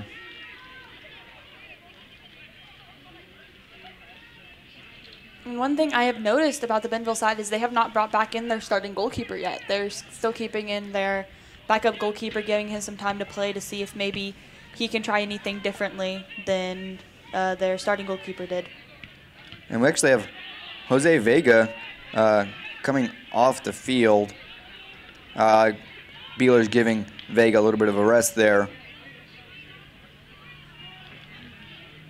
I mean, whenever you have 4 goals and have been playing a really great game and being very attacking headed and playing really forward, you really don't need to be in the game. I mean, he's got those 4 goals. He's been playing really, really well, and it's nice to see some other faces come out and play and just keep up that same level of intensity that Jose Vega was playing with when he was on the field. Absolutely, and just like I was saying earlier, I mean, their next game is against Van Buren, another 4-1 team. So it's not going to be easy by any stretch of the imagination. So they really want to keep their players fresh and as fit as possible to play their next game, especially considering that Jose Vega is a huge asset to the team. They're going to want to keep them in tip-top shape for their next game. Bentonville being able to get around Javier Solis and get the ball up the field. Bentonville really playing a little bit more composed there in the midfield, trying to maintain possession as much as possible.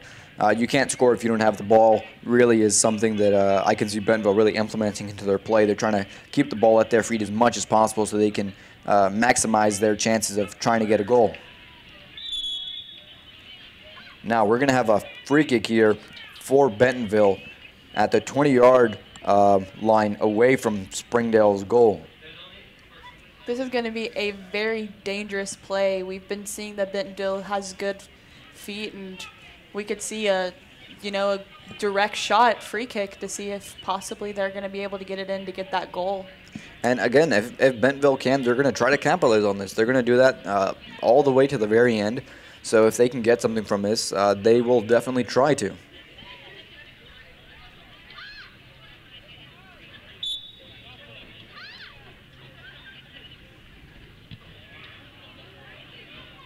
It's going to be, it looks like a mishit there, sending it with almost no intention there on the left side of the goal. It happens, but you, as a team, you really need to avoid as many of those wasted opportunities from a set piece as much as possible.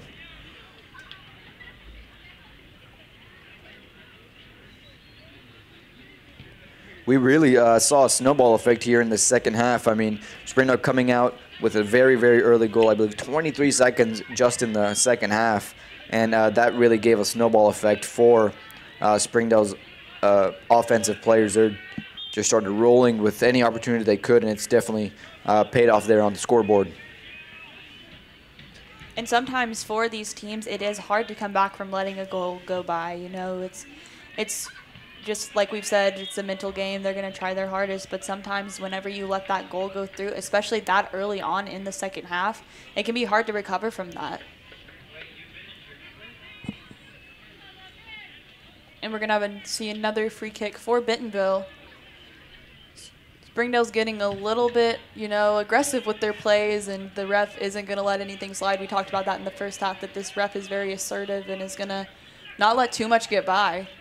Especially whenever you're up 5-0, you really should be a lot more composed and not giving away any silly fouls that could come back and really start affecting your team. You should really be looking to play a little bit more possession, just maintaining the ball at your feet, just keeping the ball away from the other team. That should be one of your main goals at this stage in the game. But we see Springdale still kind of in the same mindset that they started the game, playing really offensively and just trying to win any ball that they possibly can. And actually that last foul that they got the free kick for was a handball, just really something simple and just almost unnecessary in a way. You just keep your hands down and play.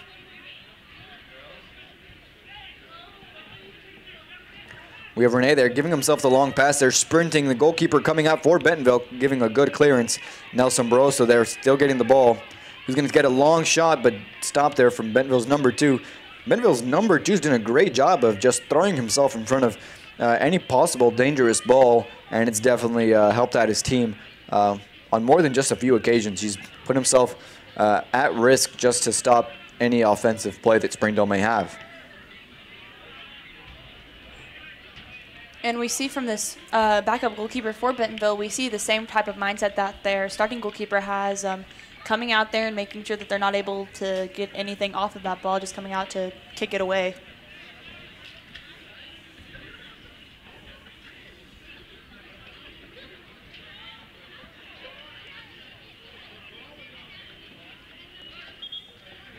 I mean, looking at how the style of play is starting to look, we just have a little over 13 minutes left in this second half. And Bentonville is really starting to play not only against their opponent, obviously, who's very, very good, but also against the clock.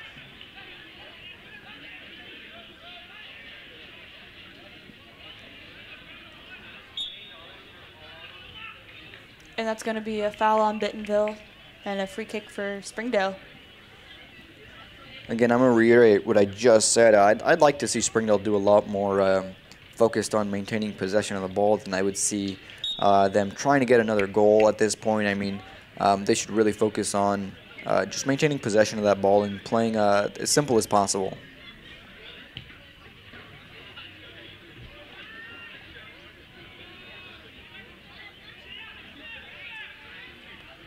We have Ruben there attempting to take on a player.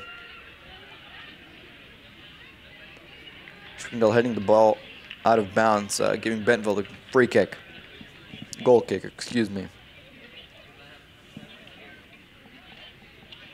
And once again, we've been talking about Bentonville not stopping after those 5 goals. But also a nice thing to see is that Springdale's not really letting up either.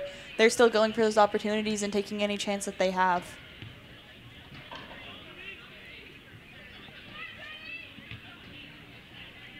It's a great reaction there from Gilberto Russell, anticipating that ball to be headed back and just clearing it upfield.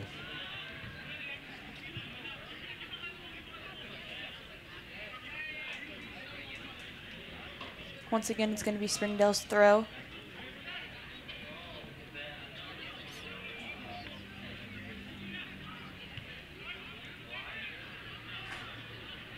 Springdale on that right side. Jesus Aldaco looking to see what his options are. Cuts to the middle, plays to Danny Maldonado, who's going to look to try to get a ball with a through ball there. A little chip, it looked like. But Bentonville's not going to be having it. They're just going to pick it up with no problem. Long punt there. Springdale picking it up right in the middle. Springdale's going to pick it back up, but it's going to get taken away by number 19.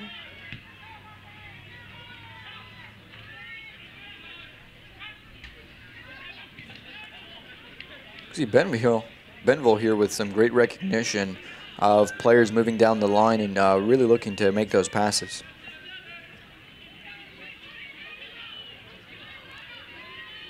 Again, we see Springdale there, Danny Maldonado, trying to take on some Bentonville players, and at this stage of the game, I'd say that that's just about unnecessary. I mean, that's something you just should be letting go very easily and just really not overcomplicating things. Exactly. Even with this team being up 5-0, they are still trying to make those plays to try to get even more goals. But as you were saying, it's not really necessary at this point because they could have given up a dumb foul or something to that effect, or let the ball get out of hand and get to the Bentonville side.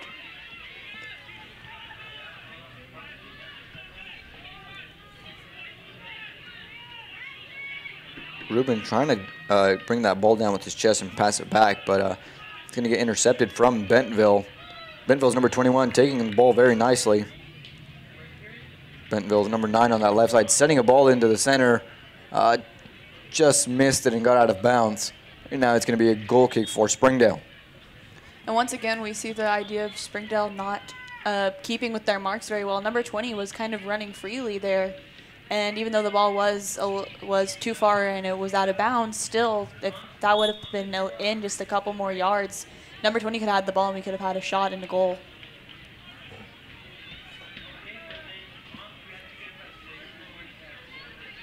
Just about 9 minutes in this half.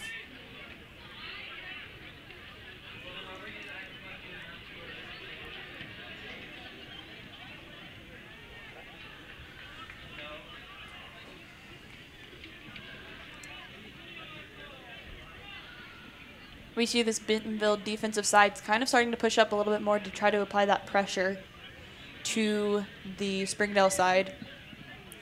I mean, at this stage in the game with just a little over 8 minutes left in this second half, I think what Bentonville's really trying to do is at least just get one. They don't want to be left with no goals in the net, so they just want to try to get something in at this point. And it's very obvious that they're still trying to get a goal there.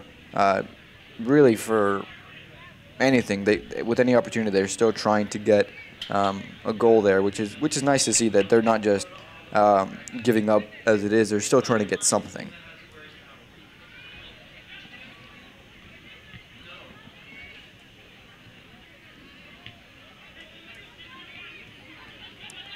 "13, a new face for Springdale on the field tonight. Johnny Miranda.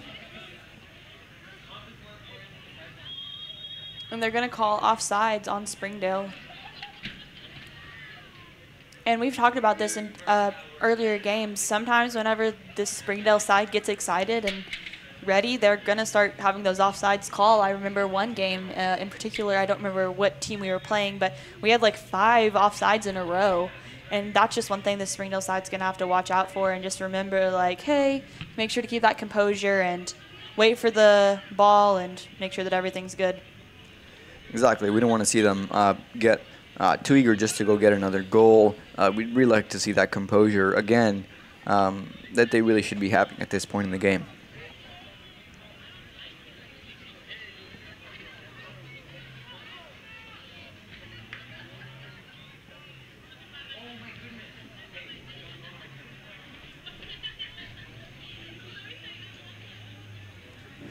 Now, what I just saw now that really proved to be a great testament to how Springdale players adjust to each other. We have Johnny Miranda there, number 13 for Springdale, who has fresh legs and just came on, and the ball is rolling out, and instead of sprinting to the ball or trying to get to it as fast as he can, he recognized that it was going to go out. So even though he is fresh on the field and ready to go, he did just let it slide out to give himself really that adjustment to how the rest of the team is playing. And we're going to see a big substitution here for Bentonville. That is 5 different players.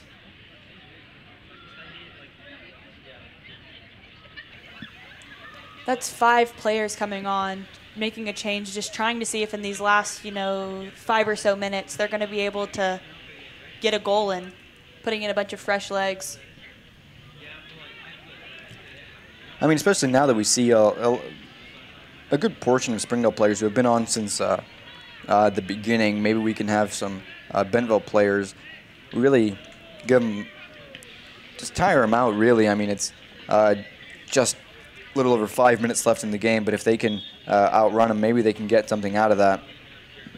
And a lot of times that is that tactical advantage whenever you put in so many players. And even if maybe these aren't your go-to starter players, whenever you can get a team that has a bunch of fresh legs coming in against a team that is full of starters but also has been playing the entire game, it can be that just that little bit of a tactical switch that's going to make it easy for Bentonville to get a goal.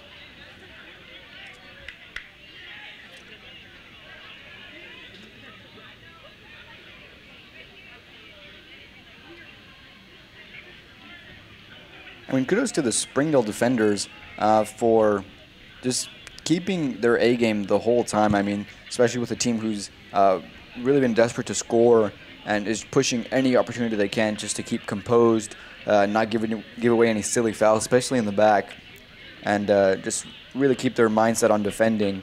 It can be pretty difficult at times whenever you're looking up at that scoreboard and you're seeing you're up 5-0 with just a few minutes left on the clock. It can be easy to fall short in some aspects or to get too comfortable, but it's great to see that these players aren't getting too comfortable and they're realizing that that shouldn't matter at all, the score or the time, that they should continue to play as best as they can the entire game. Sometimes that relaxation can be your downfall in soccer. As you were saying, looking up at that scoreboard, seeing you're up, and just kind of relaxing and being like, oh, we're up 5-0, we've only got 4 minutes left, there's, maybe a chance that they probably won't get those 5 goals back because that would have to be less than a minute per goal. But still, it's really nice to see this Springdale team keeping up that intensity and the Bentonville team keeping up the intensity as well. Even though they do have that they only have about 4 minutes left, they're still playing as hard as they can to try to get at least 1 goal against the Springdale side. And I'm glad to say that I can say the same thing that we were saying over 10 minutes ago, that they're going to fight it out to the end, and they're proving us exactly right. I mean, just about 3.5 minutes left in this game, and they're still fighting it out to the very, very end. Long ball there from Nelson Barroso. Going to be called offsides there on Springdale. And that's one thing to remember, that, while the first round, whenever they go through for the conference and choose teams for state and conference play, they're going to look at the win and loss record, but then after that, if there's a team that's tied, they're going to look at that goal differential. And so if Bentonville can just get at least 1 goal against the Springdale side and make it to where they have 1+ goal and Springdale has 1- goal. We have a great shot there from Bentonville's number 7. Stop very patiently and calm, cool, and collected by Abraham Cordero, diving and stopping that ball in the bottom right. And like I was saying, that could be the difference between getting into the conference or whatever seed you get. I mean, yeah, I couldn't agree more. I mean, even if you're down 5-0, you have to look into the future and really kind of be proactive in your thinking and realize that while you might not have the best hopes for the rest of this game, you still have to try to get anything that you can to your advantage, considering that there's other teams that could be taking your place, and it could come down to goals. And I mean, as you were saying, Bentonville was a 4-1 team, and so was Van Buren a 4-1 team. So we could see stuff like that happen towards the end of this, towards the end of the conference play and into tournament play.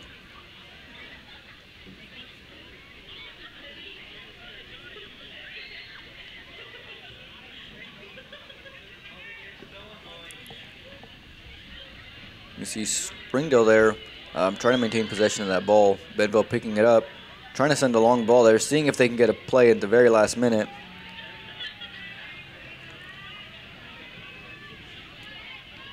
Bentonville using the fresh legs to their advantage, just outrunning some of the Springdale side.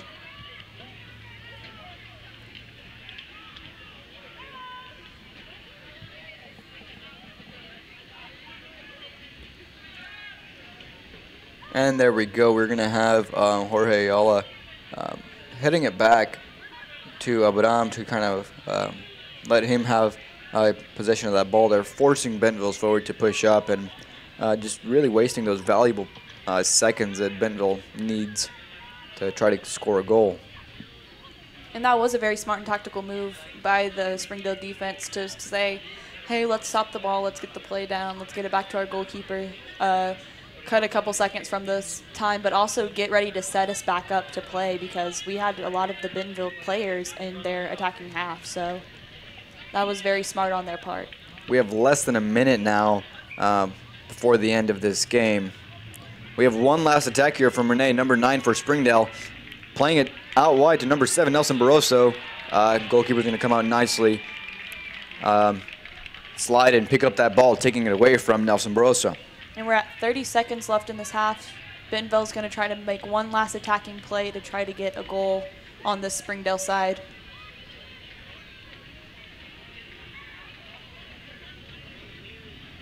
Springdale trying to get a through ball there. 10 seconds left on the clock.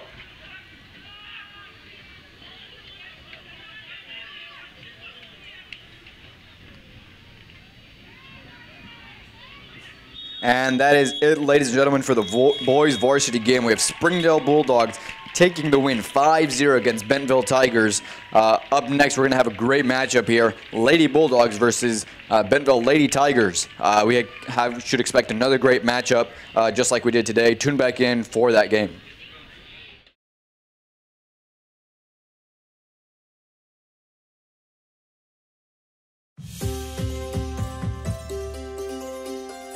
I came to the clinic during school, and when I got here, they were very thoughtful and friendly to me, and they took very good care of me. We provide a full variety of primary care services, preventative, acute care, chronic care for adults and children. It's been very convenient for me because I haven't had to leave school and go make an appointment. If your student gets sick, you could send them over to one of the wellness centers rather than having to take off of work. It's kind of hard sometimes to get out of the work. It's just good that they have like a school-based clinic, because like that, if the child is sick, they could just come over here without the parent even coming in. Anybody can come to the clinic. Our motto is healthy people, healthy community, and we thought what better way to help improve the health of our community than by starting in our schools. Zaxby's food has always brought people together. Catering to the big moments, the little wins, the long talks, and the quick getaways. Because food this inviting is bound to add a lot of flavor to your life. Introducing the Zax Pack. Served with chicken fingers, sides, Texas toast, and iced tea. Pick one up for dinner or your next event. Friends, family, flavor. Zaxby's. Indescribably good. For over 20 years, Community Clinic has served Washington County with quality and affordable health care. With 3 wellness centers in Springdale, located at Jones, George, and Elmdale Elementary, our services include primary care, pediatrics, prenatal, behavioral health, and physical therapy. We offer services in English, Spanish, and Marshallese so that we can help your family. The Community Clinic. Healthy people, healthy community. Springdale Public Schools are connecting students to student achievement,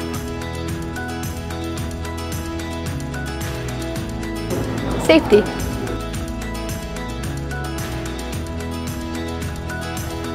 personalized teaching. Partnerships.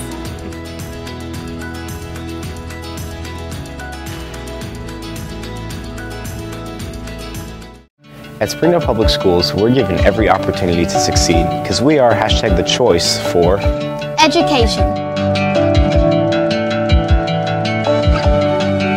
athletics,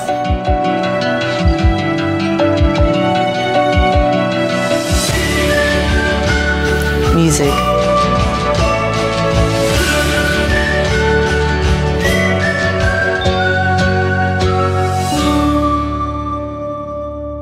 Athletics in Springdale has been producing winners since 1910. Our coaches do a tremendous job connecting our students to our schools. We are one community. I really like to work on one class for a whole day, which I have the flexibility to do. So as we were looking at all the various programs, we looked at several different programs, but the one that we were most excited about was the School of Innovation's virtual school, because it seemed to have a good balance of it being well organized with a good pace, but at the same time allowing for some flexibility to work with our own schedule, and then also allow our kids to be interested in other things as well. Well, I'm able to help my parents and their company. So she's helping us to figure out who gets what and put them in the boxes and take them and weigh them and shipping. And so she got to see and be involved in that whole process along the way of what it looks like to try to start a business, which was really fun for her. So my parents and we own a company called Iachika. It's a company that inspires girls, and we try to really help girls build up their inner strength. We have super cool apparel and events. Unless she's testing, she can walk away from the middle of her math lesson and come in and see what we have going on. It's really flexible and enables me to do all sorts of different things. We started homeschooling about, 3 years ago. Right now there's so much available in terms of homeschooling that it's a little bit overwhelming. So I started homeschooling in the 5th grade, and we were doing club soccer, so we were traveling. I first became interested in the Don Tyson School of Innovation, just what they were doing, and was fascinated by their approach. So I went and studied their website and saw that they had a virtual school. It's really flexible and enables me to do all sorts of different things. And then also being able to contact teachers if I have questions that my parents can't deal with. She really loves science, and she was moving so fast that they were able to actually move her up a grade.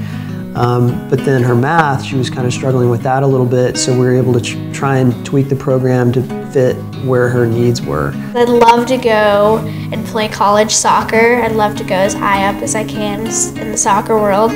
But I think ultimately I'd love to work for NASA, either as an astronomer or as some kind of engineer to help colonize different planets.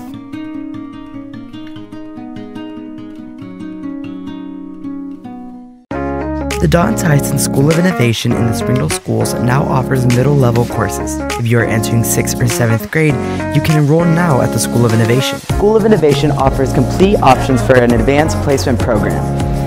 Students can take classes at an accelerated pace to complete high school with time for other opportunities. Students can attend high school and earn an associate's degree at the same time. At the School of Innovation, you can also earn certifications that are recognized in business and industry. In 7th grade, academic programs include STEM instruction in math and science, humanities instruction, English language, arts, and social studies, Spanish immersion for non-native speakers, Spanish for native speakers with culture and communication connection.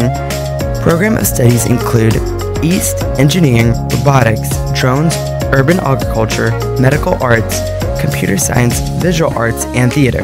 If you're interested in applying to the School of Innovation, go to soi.sdel.org for more information and how to enroll. The Don Tyson School of Innovation Virtual Campus is a new opportunity for grades 6 through 12 to receive a Springdale Schools education anytime, any place. With the blended model, virtual campus students have full access to the Don Tyson School of Innovation campus during school hours for electives, clubs, tutoring, and activities. The virtual campus is my education on my time. The Don Tyson School of Innovation virtual campus. Anytime, any place. I think Springdale Schools is a great place to teach. They have cared about my salary. They have cared about my time. Administration is awesome. They want to be there for the kids. I mean, they are #1 priority. The staff, teachers, everyone's very nice, very polite, and very welcoming. It really feels like a family. It's always good when you have a diverse population like Springdale for kids in the classroom to see people that look like them. So it gives them a role model. I always say if I had somebody like me in kindergarten that could speak both of the languages, that would be tons of help. We go out of our way to provide everything that we can so that their children can get a wonderful education, because they are the leaders of tomorrow. Northwest Arkansas, it's growing. That's one of the great things. I am originally from San Antonio, and I cannot tell you, this is a wonderful place to raise your children. It's just a great place to live, to work, and just to have fun. Follow Springdale Public Schools on all social media platforms. On Facebook and Twitter, you can find up-to-date information about events, school closures, and student and faculty achievements. Instagram provides weekly highlights and major news. YouTube is the home for sports live streams, district news, student productions, school board meetings, and live performances. Connect to Springdale Public Schools for pictures, videos, news, events, and more.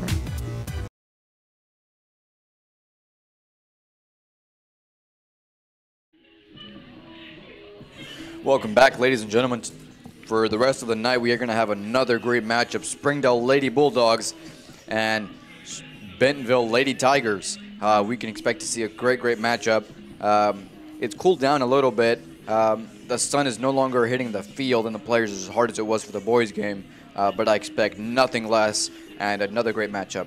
Claire, tell us your thoughts. Definitely. I'm so excited to see how this game is going to play out. Actually, last year, this was the first time that Springdale actually beat Bentonville for the first time for a very long time for any team against Bentonville. Bentonville has always had a wonderful team, a wonderful soccer program for this girls' side.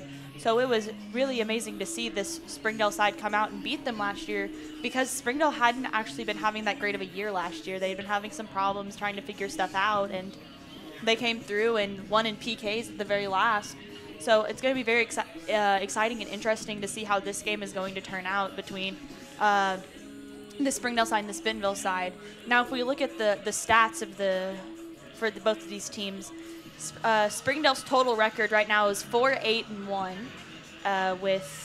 and Bentonville's is 11-2, and in conference, Springdale is at 0-5, yet to get a win, and hoping to get that win tonight against this Bentonville team. Bentonville is 4-1, and their standing in the conference is Springdale is in 7th, and Bentonville is in 2nd so far. So it should be a very interesting game, to say the least. Yeah, we have the Lady Bulldogs here following a great game from the boys' varsity game, so they're going to have to follow that up. I mean, let's talk about here the way these two teams really have it matched up today. So we have the Bentonville girls, who are time and time again have proven to have a really great program and a great team. And here we have Springdale yet to have a win in conference. Yet we have the ability to look back and see that a lot of these players are on the team that actually beat Bentonville last year, so they know it's entirely possible.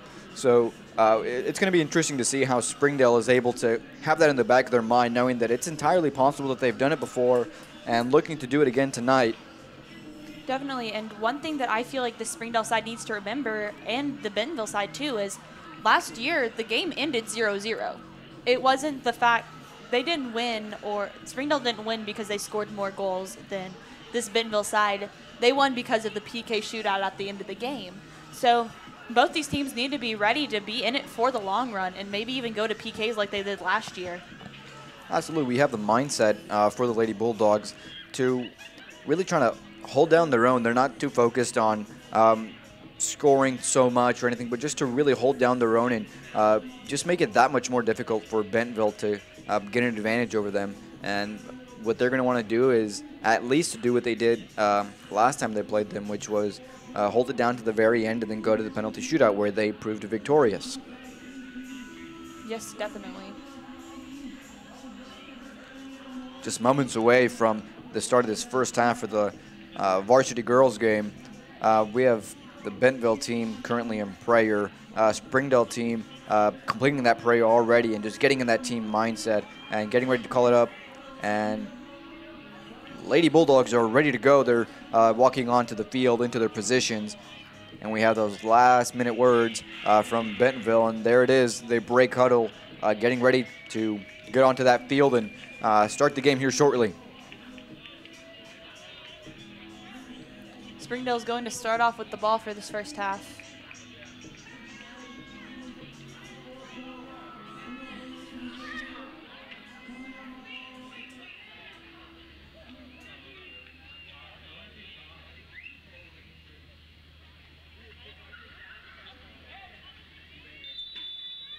And with that, we're going to get the ball rolling here, beginning the first half of this great matchup here, Lady Bulldogs and Lady Tigers. Yeah, so we're going to see almost a little bit of a variation of the play that the Springdale boys tried with their kickoff, except not trying to kick it as far down the field, but just a little bit too hard for the Springdale offense to get a hold of. Now, Claire, in your experience, you know both teams fairly well. Can you give us a little bit insight as to maybe why Bentonville just time and time again comes out with a great program? I think it's just, and this might sound a little bit obvious, but just the way that they play. They play fast, they play tough, they play aggressively. Actually, in some regards, they remind me of a male team. A lot of times you see a variation between the male and the female teams in terms of intensity and skill. But Bentonville comes out consistently every single year with very skilled players, very quick players, very aggressive players, which can definitely change the speed of the game and the play of the game from a team that doesn't play as aggressively to a team that plays as aggressive as Bentonville. And for those listening, a lot of you know personally what it's like to not only play in high school but also in club. Now, Claire, would you say that that would be definitely a part of perhaps how these teams play with each other, the way they play outside of high school and how they play in club? Definitely. I feel like a lot of times you can tell a difference between a player that just plays high school and a player that plays club. A lot of times club teams are going to be more aggressive, a little bit more skilled because they are traveling and playing during the summer and the winter and the fall, as opposed to just a high school player. And I feel like that definitely could be a big thing. I'm not sure 100% for sure, but I feel like a lot of these Bentonville girls do play club and probably play club together as well, which helps keep that integrity built as a team whenever you move into high school season with a bunch of people that you already have played with. Now, what I'm really pleased to see is it's early on in the game, and even though we have different records here for both teams, it's not swayed one way or the other. I mean, we see both teams really playing very smart and just it's not heavily sided one way or the other. Springdale girls are really holding it down, at least this early in the game. Yes, a lot of times from a team that you have at 0-5, as we do Springdale, you can definitely tell a difference, especially between a team that is 4-1 like Bentonville is, but both teams are playing very evenly matched. I don't see one team that's really, towering or dominating over the other team. I feel like it's really evenly matched, and hopefully Springdale can keep this up for the rest of the game. Absolutely, and we know that the Lady Bulldogs can definitely they're in it for the long run. I mean, they've had a penalty shootout here right in their home field, and that just goes to show that sometimes the scoreboard doesn't always reflect the quality of a team. I mean, they did end up losing that game, but gosh, did they fight their heart out all the way to the very end.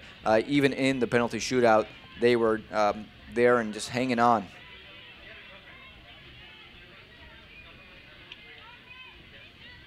Claire's going to grab the ball and play that to Danny, who's going to try to play it up for Parsons, but gets stopped by the Bentonville defense.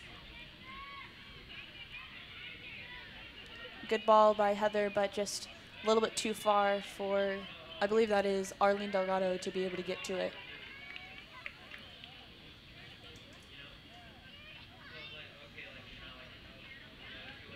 So Springdale definitely can make those plays as we saw there. It's just really a matter of really putting that precision and accuracy into those plays. I mean, Springdale definitely has the vision to make those plays and sees their opportunities that they can take advantage of. Definitely. And so we're going to have a punt here.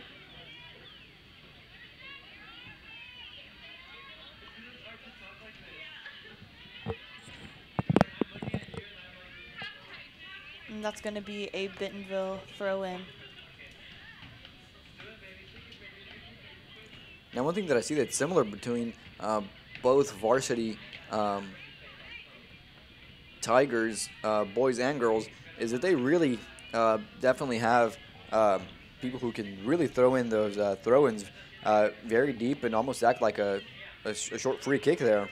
Definitely, and I feel like that's one thing that Springdale's definitely going to have to worry about is the fact that they're going to be able to get past them and play it just like a free kick, and they're going to have to mark up and be ready for anything that may come from that. Absolutely. We saw the boys team able to compensate for that by doing the exact same thing. They're able to send those very deep throw-ins here. So we hope to see this Lady Bulldogs doing the same thing and just matching them up there. A good stop there by Alexa Calderon. 13-4 Bentonville dribbling up quite comfortably, cutting out wide, passing it to number 3, who's going to look to try to send it in the middle there. And that's stopped by Bianca Rivas. That's one element of the Springdale girls team that has really surprised me this year is the quality of their defensive side. You had some very big players last year that were seniors on the defensive line, and you were some people were kind of worrying about how they were going to play with having to put new players in or players that maybe weren't the starting lineup last year, but they've played incredibly well. I feel like they've been doing a really good job of defending really well and making sure that there weren't any easy goals given. One thing that we definitely see time and time again, especially with the Springdale girls, is that communication that they really have in the back. They cover each other very, very well. And just like Gilberto Razo on the varsity boys team, we have Karen Antuna, who's always back there ready to get that ball out of danger in the moments that they need it most. They're going to play back to the goalkeeper, and she's going to kick it out of there about to over the 50-yard line. Erin Christie's going to get that ball and play it up to Arlene Delgado. Now that's some great defending there, getting that long punt there in between two Bentonville players and keeping that ball at her feet and playing it to her teammate.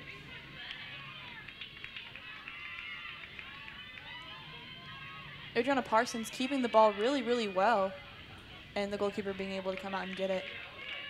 That's one thing that the Springdale side definitely has as an advantage is their speed. Adriana Parsons, Yesenia, and Danny and Heather, and even Jessica, their attacking team is insanely fast and very gifted and skilled.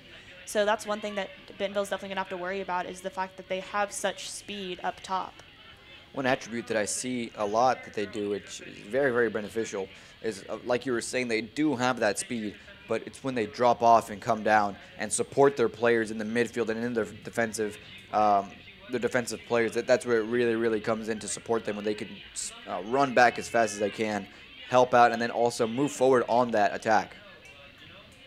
And one thing I really like about the Springdale side is that we see the Bentonville side having their defense push up really, really far. Some of them pushing almost to that 45-yard line on the football part of the field.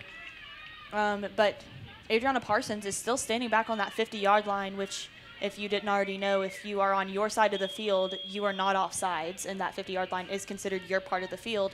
So she is staying as pushed up as she can, so in case they get that long ball, she's able to run past, and with that speed, the Bentonville defense might not be able to get up to her. Yeah, I mean, time and time again, Adriana Parsons proved to us that she's definitely got that speed, and she gives those defenders a hard time. So if she can stay up top and get one of those long balls and slip by those defenders, it's going to be very, very dangerous for Bentonville. And we're going to have a Bentonville throw. off of a Karen Atuna free kick.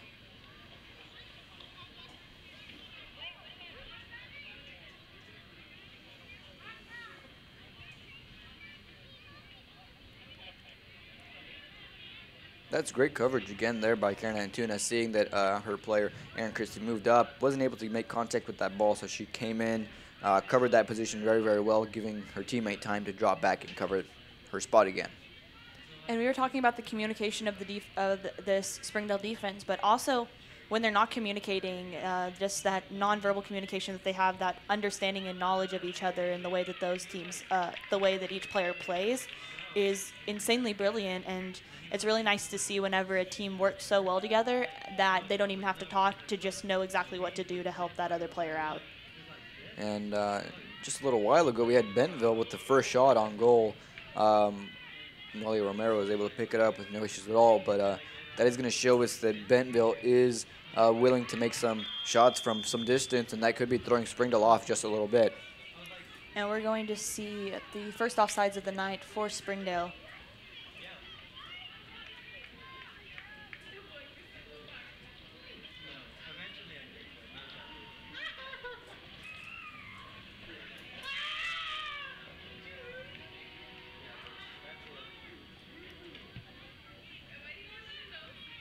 Oh, great interception there from the free kick. That was Delgado being able to get her foot up to keep it on Springdale's attacking side.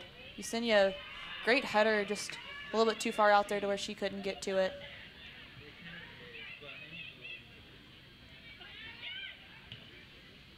Bentonville looking for that long ball. Karen Antuna cutting off nicely, setting it out of bounds, giving enough time for her teammates to come back and help her recover. One thing that I'm noticing is that whenever Springdale gets the ball on their attacking half, they are definitely making good plays. It's just that Bentonville defense is able to get there and stop the play before it becomes too dangerous, but they are keeping the ball on the attacking side and fighting to try to get as many chances as they can. That's what we're seeing, where these teams are honestly fairly evenly matched. I mean, both teams are coming out with offensive plays that can be proven to be very dangerous. They're both defending very, very well. It's a very evenly matched game. Apart from what their standings are right now in conference, on the field, it's a whole different story. Definitely, and now we're going to have a throw-in for the Springdale side in a good position.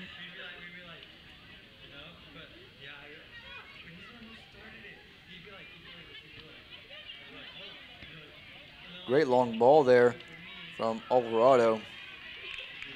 I believe that was Heather trying to get up on the goalkeeper, but the goalkeeper being able to get her hands on it and get it out of danger. Delgado dropping back and making contact with that ball very nicely. Bentonville trying to play a long ball there. Erin Christie intercepting it very nicely. We have Danny there playing it out wide to Alvarado. Delgado again dropping back and intercepting that pass.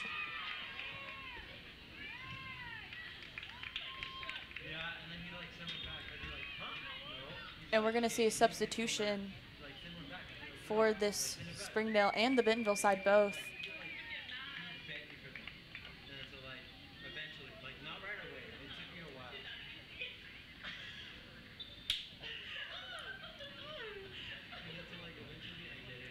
And there we have it. We have Springdale doing those long throw-ins, again matching up Bentonville's long throw-ins there, which doesn't put Bentonville in an advantage anymore. I mean, that's one thing that Bentonville started off, both teams doing really well, is getting those long throw-ins on that possession. And Springdale coming right back and showing that they can do it too, that they're in it.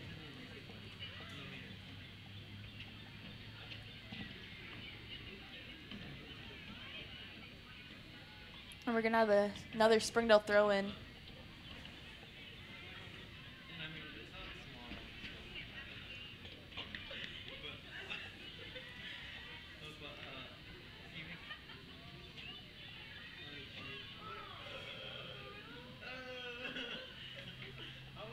Bentonville's going to have to get that ball out of their defensive half, and Springdale's not going to make it easy for them. Bentonville's struggling to do it still. Springdale really putting some pressure on them, not making it easy for them to do it.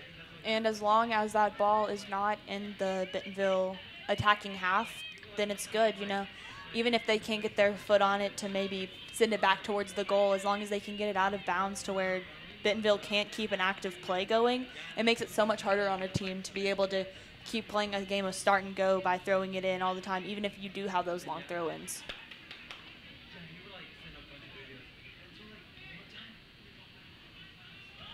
Bentonville with a great pass there, trying to center it in, and we're going to have an own goal there.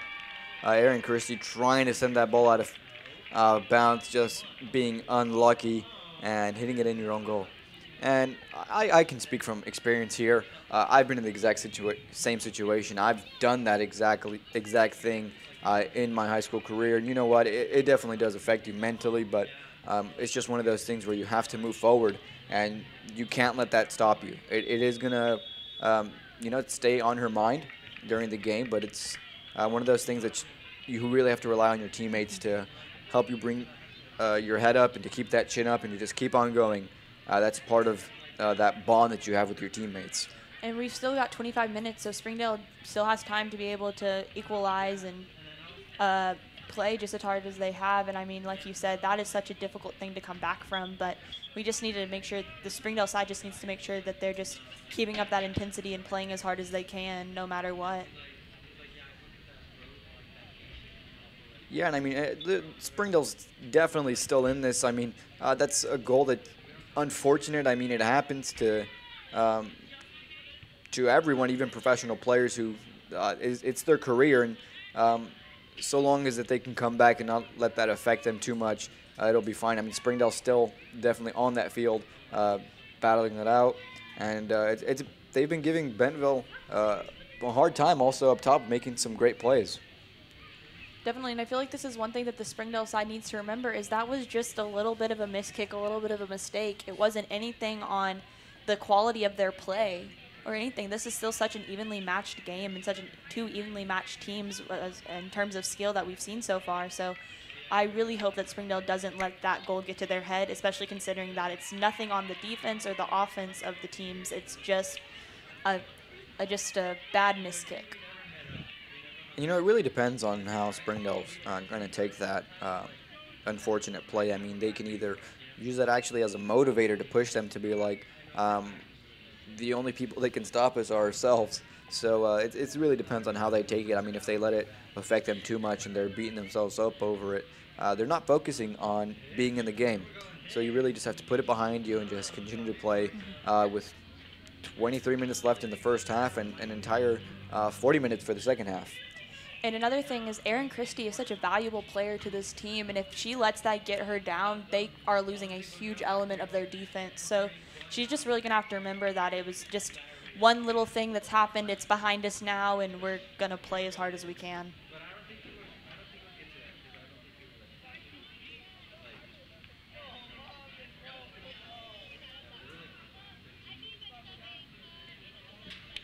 One thing that I know her teammates are telling her is that exactly what we're talking about now, that she needs to get past it and that it happens and that she just needs to keep on moving.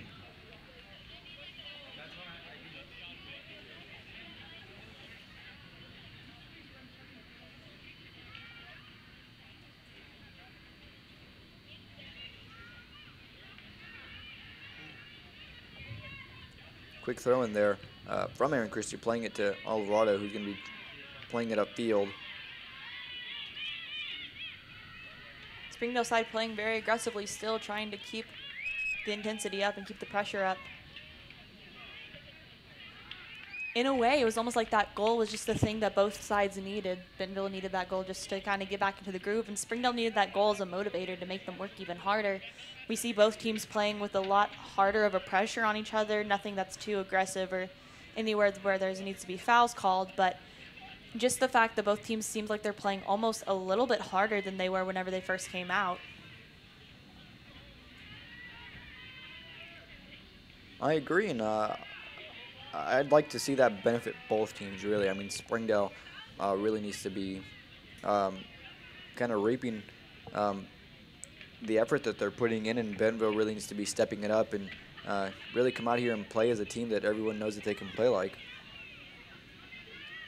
Bentonville side taking a bit of a break, but Aaron Christie being able to get it out.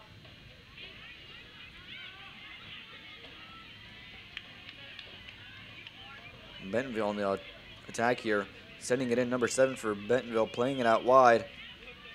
She's looking for that center in, and we're going to have a ball slip through. Bentonville running to get that ball, not being able to pick it up, and we're going to have a goal kick now. That was very, very dangerous for the Springdale side. The fact that the defender and the goalkeeper weren't able to get a hold of it, and they had number 20 running back there unmarked, just barely not able to get the ball. They're just going to have to watch out and make sure that they're trying to keep their pressure and the intensity and the marking up.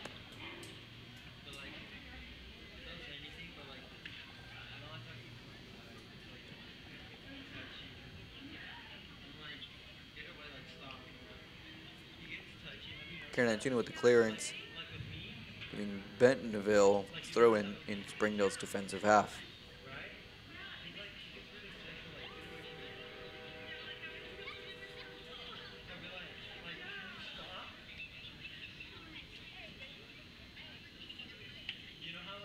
Springdale still keeping Parsons up, making sure that she is going to be ready if any balls get through and she can run onto them. Karen Antuna with the clearance again. Bentonville trying to keep that ball in Springdale's defensive half.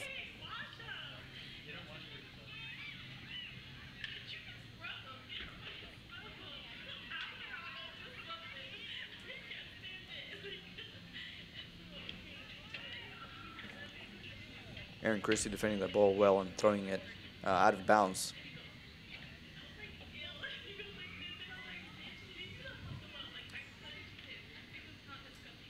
We're just at about 20 minutes left in this first half.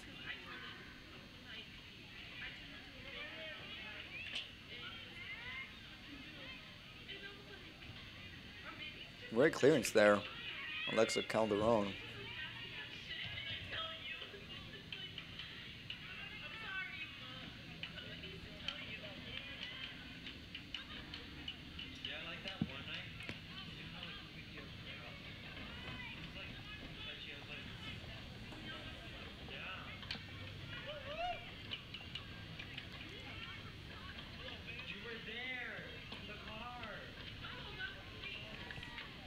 Now, what I really do have to say at this point is they're about halfway through their first half.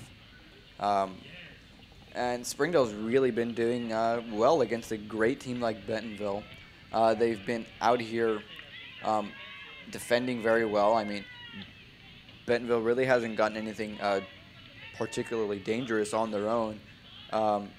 So for them to be able to hold down Bentonville as well as they've been doing is a great sign. I mean, they still have 20 minutes again to try to get something for themselves, and they also have a whole second half.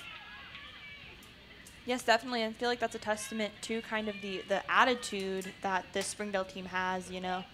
An unfortunate goal, but they're still playing as intensely as they can and just not really giving Bentonville anything, which is really, really nice to see. Good balling, but headed out by a Bentonville defender.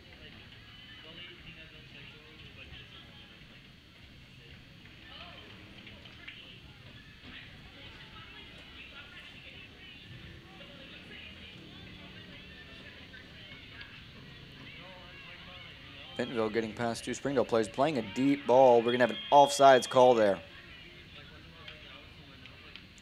Just barely offsides for the defense for the Bentonville player. And I can tell you as a defensive player, sometimes that positioning is intentional where you expect the assistant referee to mark those offsides, but you can't play too dependently on those plays because there's going to be a play here and there where the assistant referee isn't going to be able to call it or they don't see it, and then you're going to be in a really, really tough spot to try to defend. And sometimes even the center ref might call off the sidelines ref's choice. If he feels like it wasn't offsides, then he may not call it offsides, and then you have a fast break, which definitely could have happened there if the assistant ref hadn't seen that and called it offsides. So while it definitely is a strategy that Springdale can use, I would use it very sparingly as it can prove to be their demise if they continue to rely on that offsides call. And while, yes, they do have a very quick back line as well as a forward line, sometimes those, whenever a team has just even a few steps on you, it's so hard to be able to get back in the groove and be running backwards and get there. Especially whenever we have Bentonville, who does have some very fast players as well. So even just being 1 or 2 steps ahead can really give them an advantage there.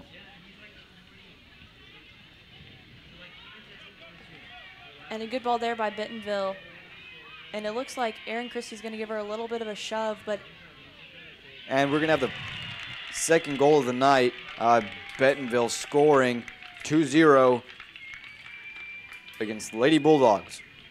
And that, once again, as we were just talking about, one of the Bentonville players got a good touch on the ball. They got it over the defensive line, and there where the defensive line was just pushed up too much to where they couldn't get back fast enough. Erin Christie was trying her hardest, you know, running, giving the player a little bit of a shove in the back, nothing too intense, but just trying her hardest to kind of throw that player off her game and just not being able to. And we saw that Erin Christie was really being a little bit physical there on Bentonville's offensive player, but I can tell you from being in a defensive position in high school, you have to be really, really careful. You really can't be pushing too hard. All you can do is try to make it as uncomfortable as you can, because if there's a foul called there, it can prove to be a penalty. You can be carded, and it'll just make it that much more difficult for your team. Especially in that case, Erin Christie was that last defender, so if she would have gotten a foul call on her, that could have definitely been a red card because it was the last player in a scoring opportunity. That would have been a red card. Erin Christie's off. We're playing with 10 players for the rest of this half and the second half.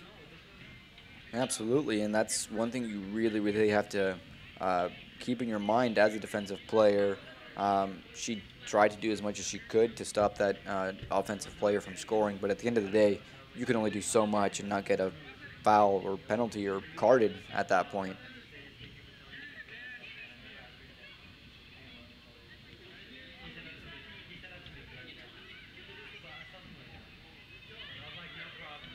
Bentonville playing to the center, playing then out wide, trying to make that run in. Hitting a great ball over the goalkeeper. That's 3-0 Bentonville Tigers up against Lady Bulldogs. That's about 2 minutes apart from their second goal there. So things are starting to really get rolling now for the Lady Tigers. And this is just one thing that Springdale's just going to have to take in a little bit, and it's sad to say it, but it looks like Springdale's kind of starting to slow down a little bit and shut down. There was not any pressure on that player who took that shot, and it's really upsetting to see, but I really hope whenever they have about 14 minutes left in this half, and hopefully they can kind of get their intensity and momentum back up, and if they can't in this first half, hopefully sit down at halftime, talk it out, and be ready to come back with a bang for that second half. And we're seeing a little bit of that already. Springdale trying to play with that ball there, but Bentonville's just coming very, very rapidly, playing very precisely there with those wall passes.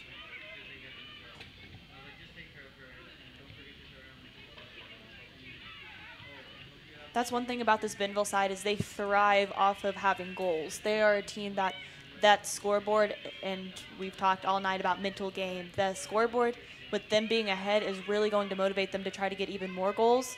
So once they had that first goal, it was so much easier for them just to keep getting those goals after that, and it pushes them to work even harder. Number 7 for Bentonville, running down that left side, putting in a ball right there in the center, and a player from Bentonville not being able to make it, and that's one thing that Springdale really has to pay attention to. That player did not have a mark on her at all, so that's something we really, really have to watch for now, is Springdale not watching over their backs and seeing all the players coming on that opposite side. That could be from the fact that all of the goals that have been scored so far have been on the side of the play where everyone's been watching. There hasn't been a lot of offsides balls that have ended up in goals. So they're just going to have to watch that, because Bentonville, now that they've gotten a couple goals playing this one style, they're going to try to switch it up and play a more backdoor style and try to get it to cross the field and get it to a player that's off on the other side that where Springdale's defense may not be watching. Great defensive play there. Bentonville trying to get a long shot, and Springdale defending it very nicely. Now Jessica Alvarado is going to have a little bit of space, and she's going to play a long ball that Parsons is going to try to run onto, but the goalkeeper is going to be able to get there. Yeah, just a little bit too long there for Alvarado. Parsons not being able to reach the ball.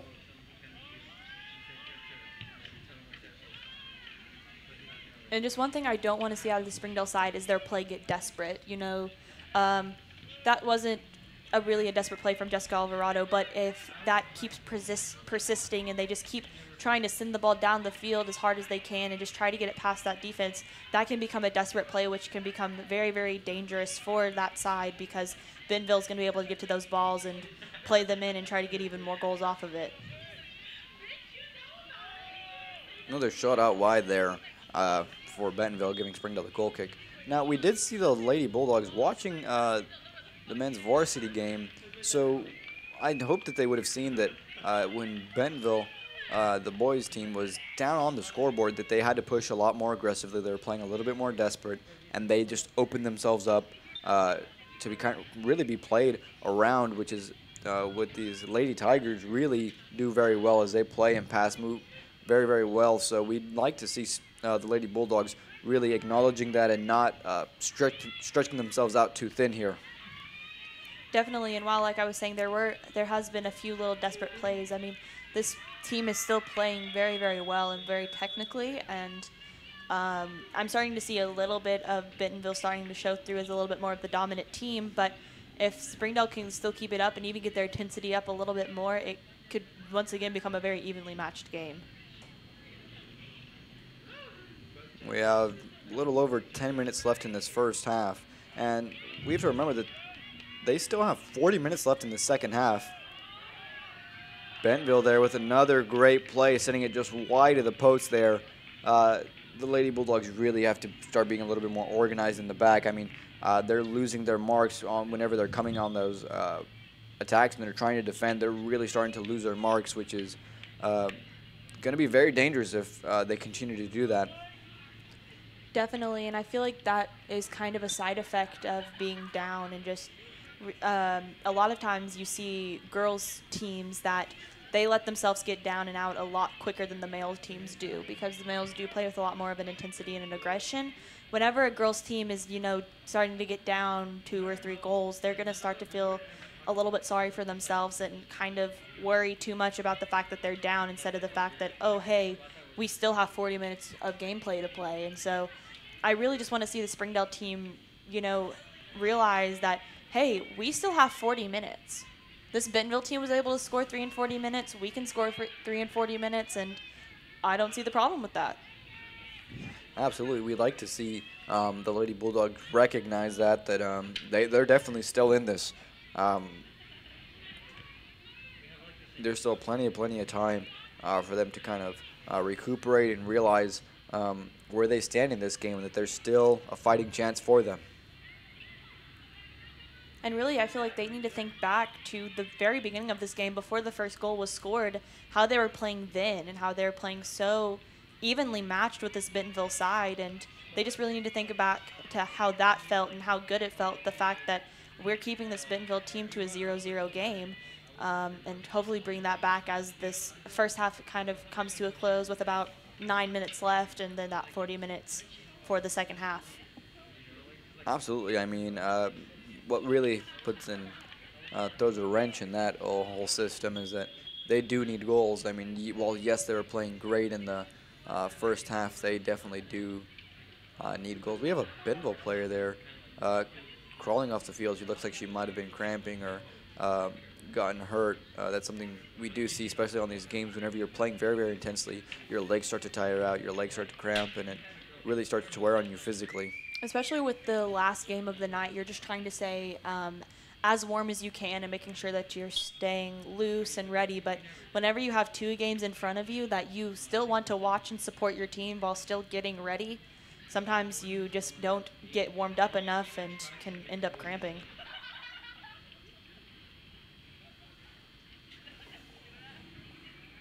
Just about 8 minutes left in this first half.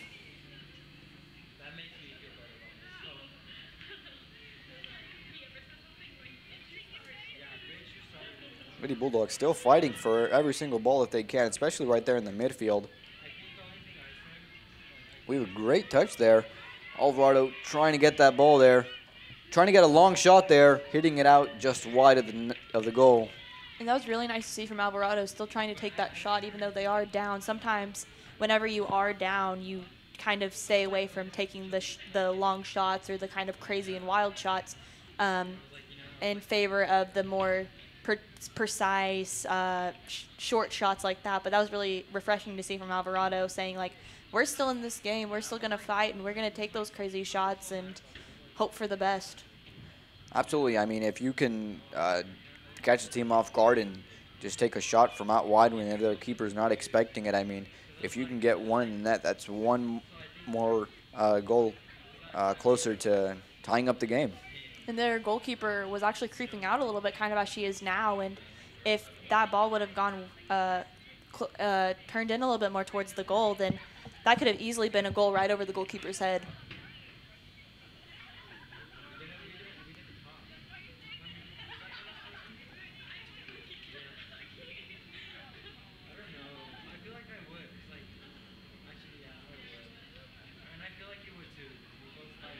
Now, what we started to see a little shift in the way the game is being played. Bentonville was able to get 2 goals very quickly within 2 or 3 minutes of each other, but now they're not being able to get past so easily. I mean, Springdale's starting to realize, starting to figure the game out a little bit and starting to give Bentonville a hard time, just like they started off the game. So that's exactly what we were talking about, kind of going back to the same style of play that they started the game off, and it seems to be working. I mean, Bentonville has not gotten anything major after those 2 goals. I mean, they've been trying, but Springdale's been shutting it down fairly well. And sometimes for some teams, you just need those couple of minutes to kind of have a little bit of a pity party for yourself. And just sadly, Springdale gave away those 2 goals in that little bit of time. But now we see them kind of getting back onto it and getting back into the play and getting ready and playing intensely.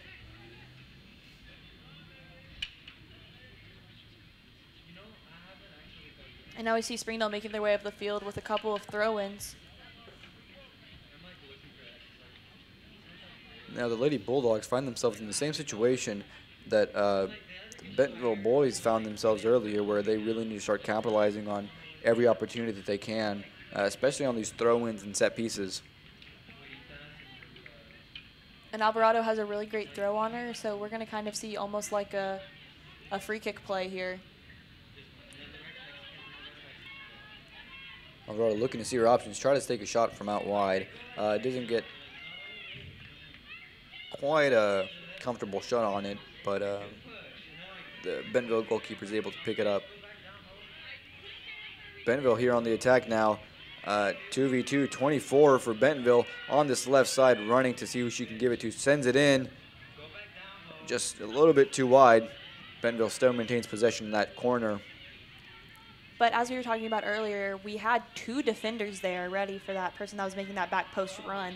So it's nice to see that Springdale has realized, hey, we don't really have anybody in the back, and is able to fix that and is playing really well because of it.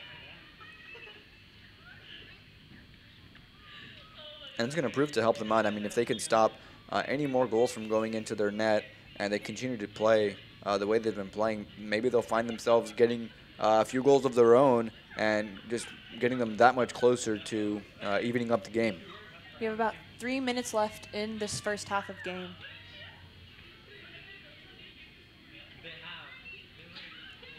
Springdale sending it out of bounds there, giving Bentonville a throw-in.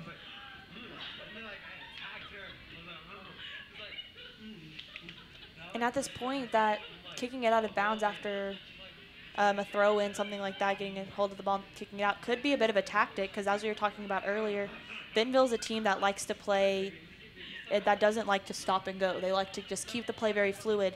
So if Springdale can capitalize on just kind of, especially in these last few minutes we have this half, just kicking it out of bounds whenever the Bentonville side's getting close on the attack and just kicking it out of bounds and making them have a throw-in, it makes it that much harder on this Bentonville side.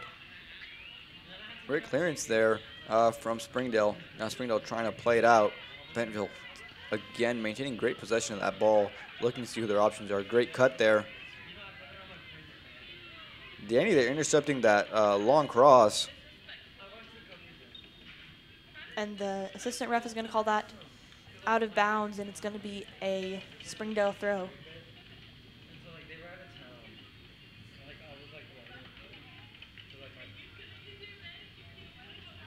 Now I see Springdale kind of moving their way down the field through these throw-ins.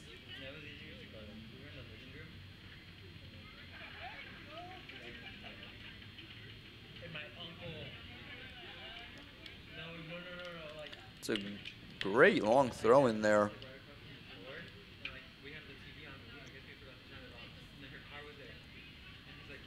Springdale with another with 2 minutes left on the clock.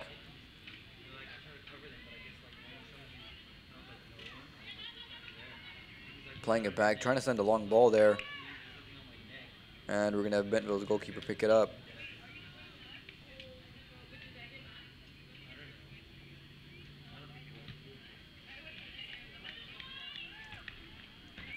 Danny getting a foot on it, but not being able to keep possession and it going out to Bentonville. But now Springdale picking it up and taking it down the field.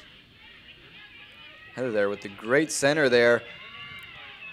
Bentonville's goalkeeper just walking out and picking up that ball, no problem. But we definitely see a little bit of a push there from Springdale, possibly looking to get a little bit more plays there offensively. Yes, and as the time dwindles down, we have just about a minute left in this half. It's nice to see Springdale still trying to keep that intensity up and get a goal in the last minute of this half. Well, Bentonville is definitely a great team. We definitely see Springdale coming in, trying to get any ball that they can and sending it upfield, allowing their forwards to try to make something of those long balls. A little bit of a tangle there, but the ref is going to say play on.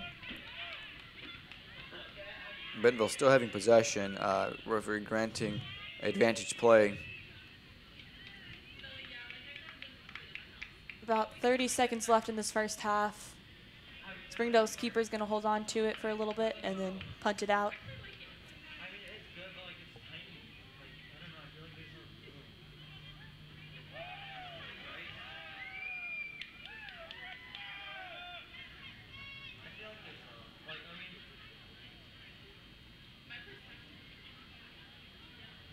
Just 10 seconds left on the clock here. Springdale now on this final attack here, sending a long ball to Parsons. Parsons with just 4 seconds left on the clock, running it down the line. And that will conclude our first half of the Springdale Lady Bulldogs and Bentonville Lady Tigers. Lady Tigers up on the scoreboard 3-0. Tune back in shortly for the second half.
I came to the clinic during school, and when I got here, they were very thoughtful and friendly to me, and they took very good care of me. We provide a full variety of primary care services, preventative, acute care, chronic care for adults and children. It's been very convenient for me because I haven't had to leave school and go make an appointment. If your student gets sick, you could send them over to one of the wellness centers rather than having to take off of work. It's kind of hard sometimes to get out of the work. It's just good that they have like a school-based clinic, because like that, if the child is sick, they could just come over here without the parent coming in. Anybody can come to the clinic. Our motto is healthy people, healthy community, and we thought what better way to help improve the health of our community than by starting in our schools. Zaxby's food has always brought people together, catering to the big moments, the little wins, the long talks, and the quick getaways. Because food this inviting is bound to add a lot of flavor to your life. Introducing the Zax Pack. Served with chicken fingers, sides, Texas toast, and iced tea. Pick one up for dinner or your next event. Friends, family, flavor. Zaxby's. Indescribably good. For over 20 years, Community Clinic has served Washington County with quality and affordable health care. With 3 wellness centers in Springdale, located at Jones, George, and Elmdale Elementary, our services include primary care, pediatrics, prenatal, behavioral health, and physical therapy. We offer services in English, Spanish, and Marshallese so that we can help your family. The Community Clinic. Healthy people, healthy community. Springdale Public Schools are connecting students to student achievement,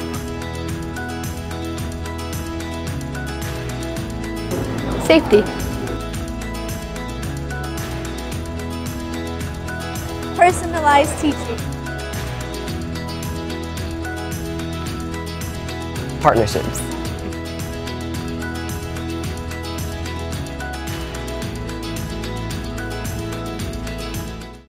At Springdale Public Schools, we're given every opportunity to succeed because we are #the choice for education,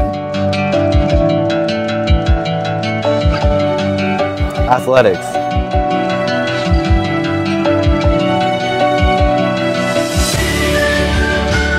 music,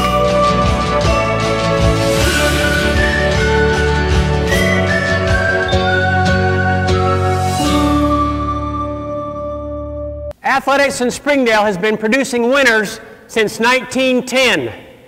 Our coaches do a tremendous job connecting our students to our schools. We are one community. I really like to work on one class for a whole day, which I have the flexibility to do. So as we were looking at all the various programs, we looked at several different programs, but the one that we were most excited about was the School of Innovation's virtual school, because it seemed to have a good balance of it being well organized with a good pace, but at the same time allowing for some flexibility to work with our own schedule, and then also allow our kids to be interested in other things as well. Well, I'm able to help my parents and their company. So she's helping us to figure out who gets what and put them in the boxes and take them and weigh them and shipping. And so she got to see and be involved in that whole process along the way of what it looks like to try to start a business, which was really fun for her. So my parents and we own a company called Iachika. It's a company that inspires girls, and we try to really help girls build up their inner strength. We have super cool apparel and events. Unless she's testing, she can walk away from the middle of her math lesson and come in and see what we have going on. It's really flexible and enables me to do all sorts of different things. We started homeschooling about, 3 years ago.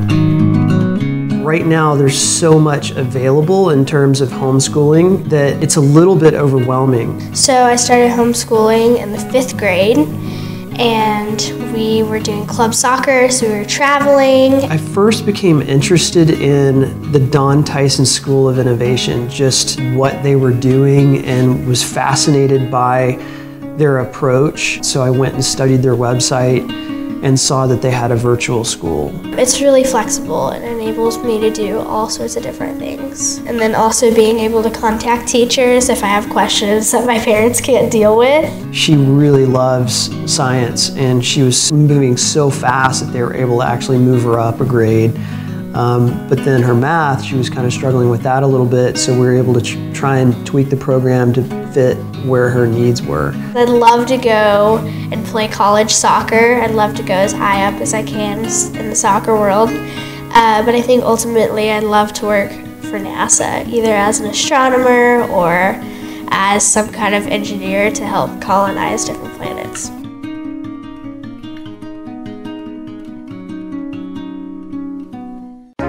The Don Tyson School of Innovation in the Springdale Schools now offers middle-level courses. If you are entering 6th or 7th grade, you can enroll now at the School of Innovation. School of Innovation offers complete options for an advanced placement program. Students can take classes at an accelerated pace to complete high school with time for other opportunities. Students can attend high school and earn an associate's degree at the same time. At the School of Innovation, you can also earn certifications that are recognized in business and industry. In 7th grade, academic programs include STEM instruction in math and science, humanities instruction, English language, arts, and social studies, Spanish immersion for non-native speakers, Spanish for native speakers with culture and communication connection. Program of studies include East, engineering, robotics, drones, urban agriculture, medical arts, computer science, visual arts, and theater. If you're interested in applying to the School of Innovation, go to soi.sdel.org for more information and how to enroll. The Don Tyson School of Innovation Virtual Campus is a new opportunity for grades 6 through 12 to receive a Springdale Schools education anytime, any place.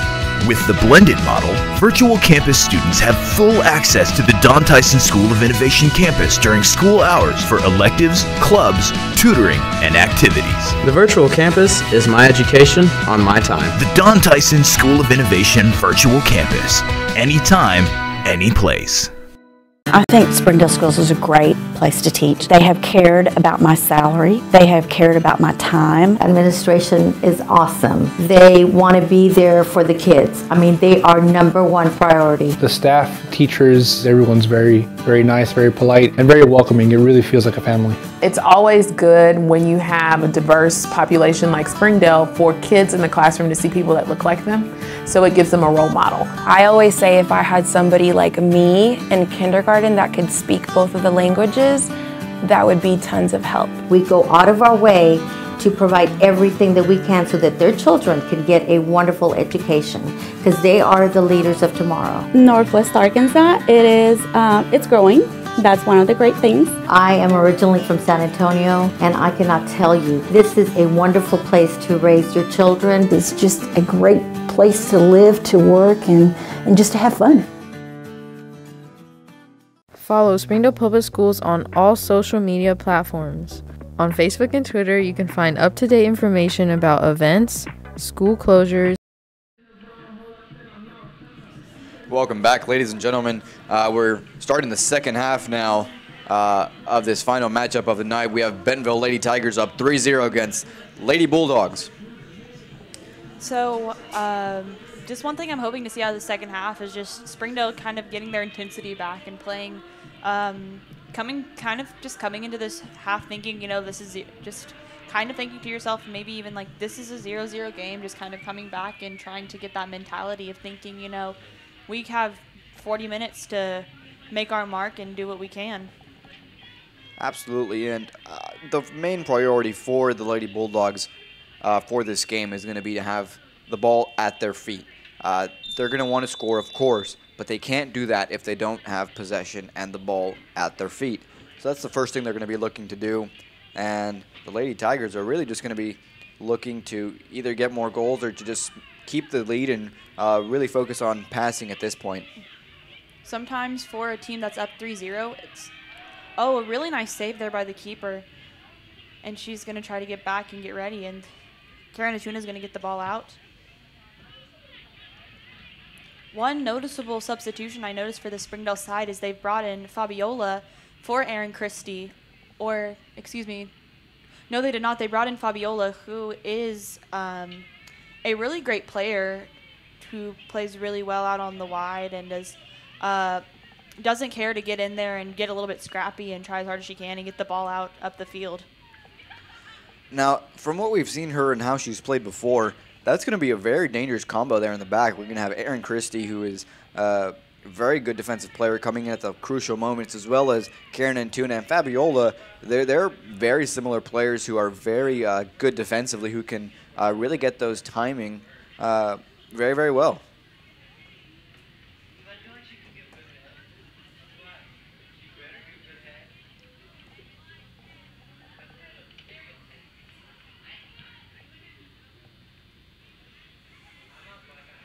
Now we're seeing a lot of what I just mentioned earlier, Springdale looking to try to maintain possession and pass and keep the ball at their feet so they can move forward in that next step in trying to get those goals that they so desperately need.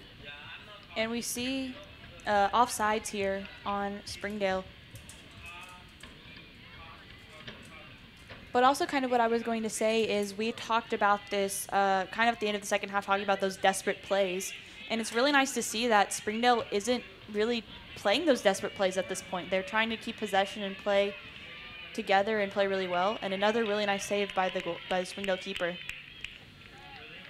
Now, Claire, having played for the Lady Bulldogs, what can you tell us about to the mindset of what Beeler would have been telling the Lady Bulldogs at halftime, being down 3-0? What could you tell us of possibly what was going on in that huddle? I definitely think that Beeler was trying to tell them to kind of calm down a little bit. We were talking, like I just mentioned early on, kind of at the end of the first half, we were talking about the idea of those desperate plays. He's probably telling them, guys, like, we don't need to be making those desperate plays because those are just going to give the possession over to the Bentonville side. We need to try to keep our we need to try to play position soccer and just work really well as a team and a unit together. And also, don't get discouraged. Don't get down on yourself. I mean, like I said, like we were talking about in the first half, they scored 3 goals in the first half. We can score 3 goals in the second half. And I just really feel like he was trying to kind of build them up as a team, because I know that it's really, really easy for a team to get down on themselves. So I feel like he was just trying to sit and kind of talk a little bit more strategic and talk about the defensive side of the game and just kind of stuff like that. Now, there's one thing I want to talk about specifically. I've been thinking ever since Aaron Christie had that unfortunate touch and scoring that own goal, one thing that I can guarantee as being a member of Springdale's varsity teams is I can guarantee that you're going to have a lot of support, and I can guarantee that she's going to have a lot of that too. Not only during the game, of course, but also at the end of the game. I mean, it does wear down on you mentally just thinking that that's something that you did and it's affected your team and the way they've played. But it's really nice just knowing that she's going to have her teammates supporting her, letting her know that she just needs to move on past that, because that's something you don't just carry for the rest of the game, but also into other games, trying to be more careful, and it can really start to wear on you. Definitely, and I can attest to that as a goalkeeper. I mean, we're that last line of defense. If a ball goes in, no matter if it was nowhere near my fault and it was an impossible ball to get to, or it was 100% my fault, I'm still going to feel like it was my fault that that ball went in, that, you know, we are that last line of defense. So I can definitely kind of attest to how Erin is feeling right now, but also I can attest to, like you were saying, how wonderful of a family this Springdale team is, and how they're going to try to build each other up and say, like, yes, there was that unfortunate touch. Yes, that happened, but put that past us. We're going to play, and we're going to play like we know how to play. And we could definitely see that Erin Christie's bounced back from that just in the second half alone. She's playing great. She's focused. She knows what she wants to do. We have a great through ball here for Springdale. Bentonville defending that very, very nicely. One thing I'm starting to notice, I'm kind of noticing about this Springdale side is that they're playing very almost like a tunnel vision in a way. They had Jessica Alvarado out there on the far side, just wide open with no Bentonville player even around her. And we know that Jessica Alvarado has a wonderful foot on her. So if they would have been able to notice her, then that could have been a very different play, and we could have even seen a goal out of it.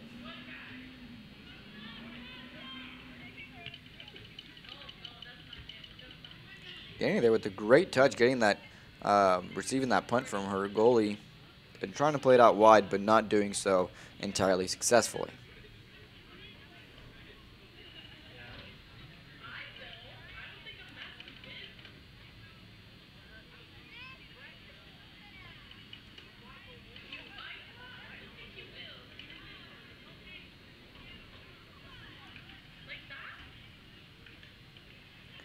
Bentonville on the offensive. Number 2 here from Bentonville on this right side, sprinting, trying to support her teammate. Noelia diving, blocking the shot, and then diving again to get possession of that ball. That was a really good job by Noelia, even though she wasn't able to get her hands on it originally.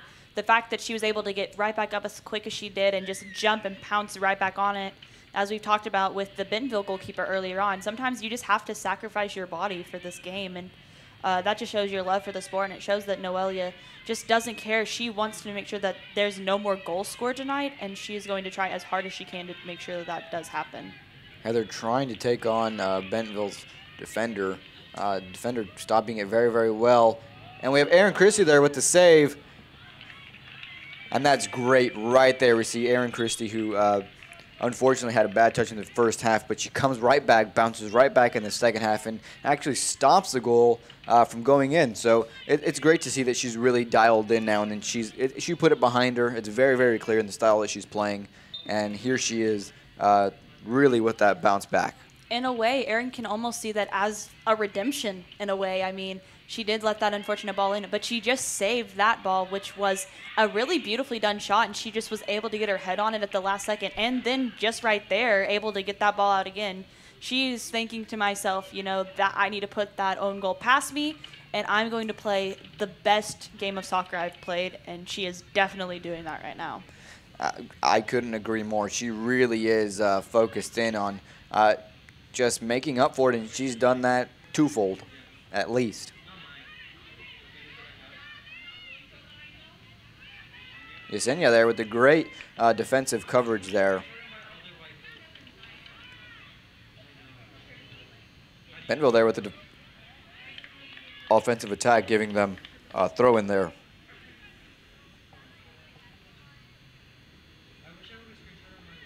And here we're going to see those throw-ins be a huge factor like we talked about in the first half.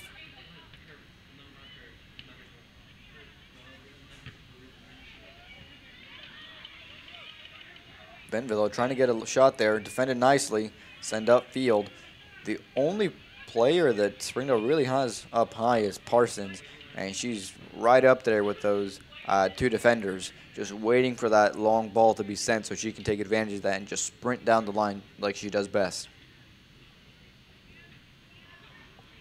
But also I think that shows how Springdale's wanting to play the second half. They are going to try to play pretty defensively minded while, you know, not keeping both of their forwards up and having them kind of drop back to help with that defense. But also, since we do have Parsons up there, I feel like they are trying to keep the attack, you know, in the back of their mind, but they are working on just making sure Bentonville doesn't score anymore. I absolutely see that balance that they're having, where they are trying to focus on not getting scored on anymore, but still acknowledging that there might be an opportunity there for them to score, so they're pushing up Parsons very, very high. And whenever they're moving up, they all move together as a unit. Karen and Tuna there with the great defensive coverage there. And like we talked about earlier, I believe in the first half, you know, we talked about how Bentonville doesn't like to play this stop-and-go play. So that was a really nice move by Atuna to get that ball out of bounds, so they had to try to restart their offense. Bentonville with the great run there, taking on 2 Springdale players, but not being able to get past the last one.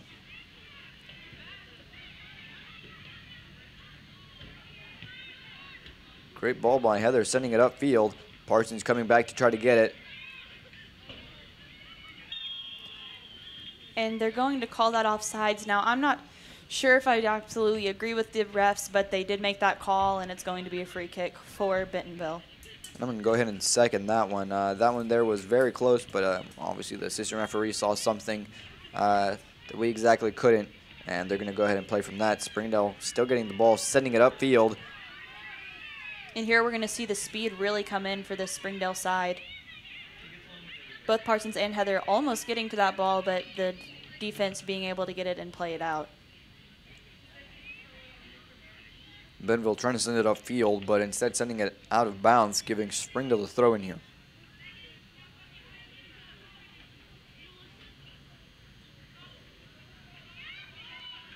Danny there playing it out wide to Alvarado. Alvarado looking at her options. Great ball there, send into Heather. And once again, we're going to see another offsides call for this Springdale team. And we talked about this with the boys Springdale team. is the fact that sometimes you get so into the game and so intense that you're not watching out for that offsides call, and sometimes that can really be the downfall of a team. And in all honesty, Springdale can't really afford to be getting all those offsides called. I mean, just being a little bit more patient could avoid those calls that could result in goals. So you really have to be careful about making sure where you are at all times so you can take advantage of those plays, because those were some great plays, and just for it all to end on a offsides call. Actually, 3 out of 4 of the fouls, call them what you will, Springdale has allowed are all 3 offsides. So it's just these little nuances that Springdale is allowing to happen that's going to give Bentonville that competitive edge. Especially when you're down 3-0, I mean, you really, really need to be taking advantage of any opportunity you can get. With 27 minutes left in the second half, Springdale has to capitalize on any chance that they can get. Even on these goal kicks, really, that seem like they're just going to be sent upfield, they really have to have a purpose at this point to try to get something out of it. They have to try to play it to each of their players and maintain possession, because, again, you can't score if you don't have the ball.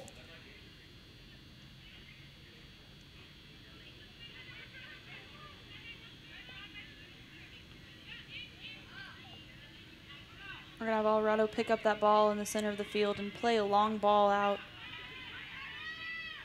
Heather there with that speed running down that left side. Number 2 for Bentonville just being able to get on it, but Heather stopping the long clearance. Lady Bulldogs really coming back and trying to get that ball in Bentonville's defensive half. Playing that throw in very, very quickly. We see Fabiola with what she does best, getting those clearances. Bentonville just being able to get ahead on it. Bentonville now with that through a ball. Aaron Christie being able to get it off of the player's foot. Great defending there from Aaron Christie. Taking it off of a player who's very, very good from Bentonville. Parsons sprinting down that side, just barely missing the ball as it rolls out of bounds. And once again, we see Christie just really stepping up in the second half and just showing how good of a player she is, just being able to get a little touch on that to just mess up the player's dribbling.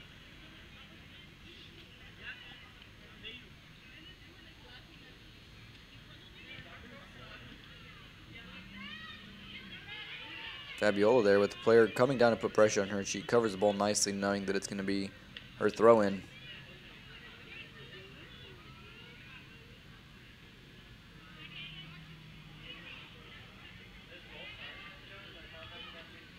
Alvarado there on the move. Bentonville just able to get ahead on it. Great attempt at a ball behind Bentonville's defensive side, but was able to get ahead on it. 13 for Bentonville with nice coverage there, helping out her goalkeeper. And we actually see a new goalkeeper playing for the Bentonville side in the second half, number 27. And she's been playing a really good game so far. Hasn't been tested too much, but every single time she has, she's proven herself as a very good player. Referee says no offsides there as Heather runs, kicks a long shot there, sending it over the net. Heather just getting a little bit excited there, letting the ball kind of get caught under her feet and just letting it soar over the goal. Those are those plays that you really have to keep your composure, keep a cool head, and keep your feet hot. She really had to be thinking there and really make those precision passes. And she had a couple more dribbles than her because those the defense wasn't really ready for that. The one of their defenders accidentally heading it backwards instead of forwards, which gave Heather the onside. So I definitely feel like she could have taken a little bit more time on that and made it a little bit of an easier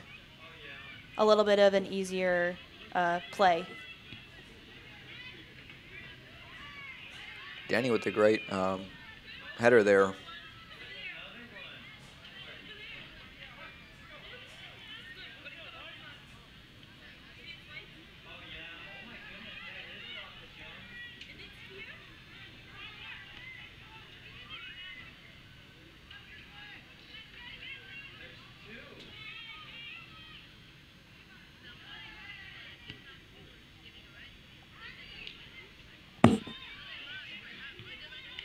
Good stop there by Karen Atuna. And now we're going to see a long ball in for Bentonville. Bianca Rivas trying to come up. Bentonville with another goal there with only 23 minutes left in the second half. That's going to be 4-0 Lady Tigers against Lady Bulldogs. And just one thing I'd really like to see from Noelia, the Springdale keeper, is to come out on those plays and get big. She's actually usually very, very good at this, but tonight maybe because it's Bentonville or maybe there's just something that's kind of clicked in her head that she's not really doing that very well, and I would just hope that maybe she'll kind of start to pick that up if there are any more attempts on goal for the Bentonville side. I mean, we started off this game expecting some great quality from the Bentonville team as well as from the Springdale team. And it took a little while for Bentonville really to start showing up with that, but they definitely have come in and shown what a great team they are. And I would say that the Lady Bulldogs have as well. I mean, they've been holding them off for quite some time. They've been playing well. They're really making them work for those goals. Here we see Springdale with possession in the midfield. Bentonville's going to be able to get to it, but Springdale is going to get it back. Parsons, just still a little bit of too big of a touch.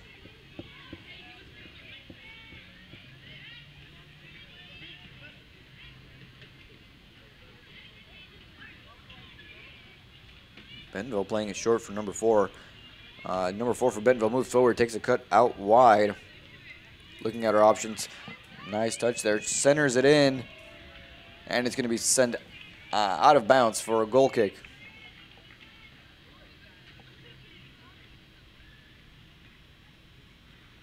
This once again almost could be kind of like what we were seeing from the Springdale boys in the varsity game tonight.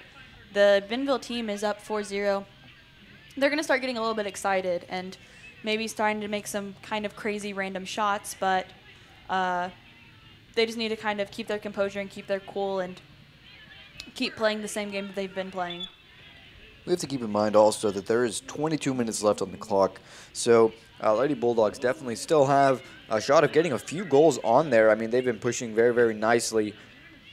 And if they'd taken advantage and played just a little bit smarter on those offsides plays, perhaps they would be up on the scoreboard with 2 goals at least. So Lady Bulldogs still definitely have potential to get a few goals of their own. And we were talking about this in the first game. Whenever it comes to tournament play, you know, first they're going to look at the record, obviously, the standings. But then the second thing they'll look at if there's some sort of tie is they're going to look at that goal differential.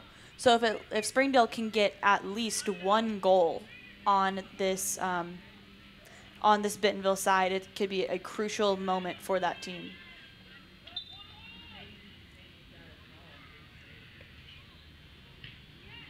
Good stop by Karen Atuna.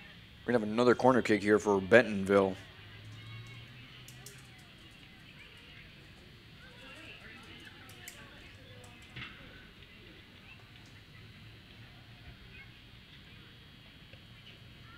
Some great service there. Springdale defending it very nicely.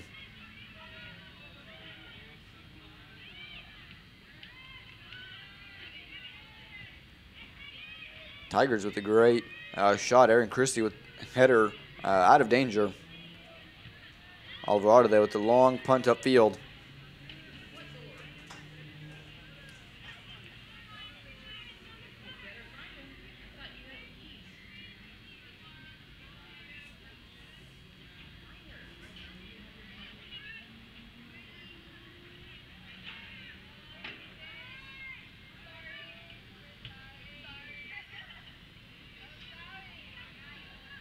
We see some great short play there.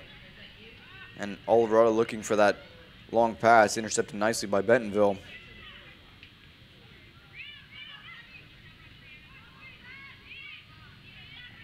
We see some great short play there from Bentonville with the short pass there, number 2 on this right side, looking to see her options, sending a shot. Noelia stopping it very, very nicely. Good stop by Noelia. Now she's going to be able to kind of take a second, take a breather, and then hopefully get the offensive stuff started for the Springdale side.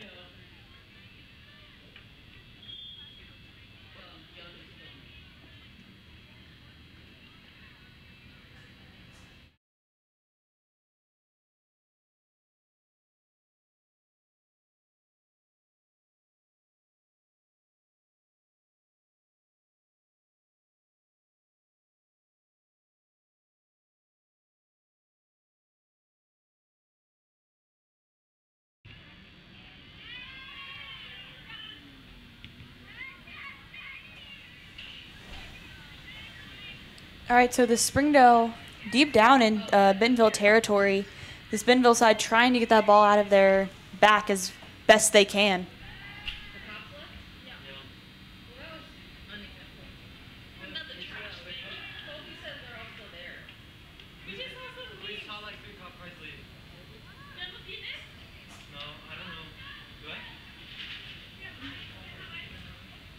And that's going to be a foul on Springdale.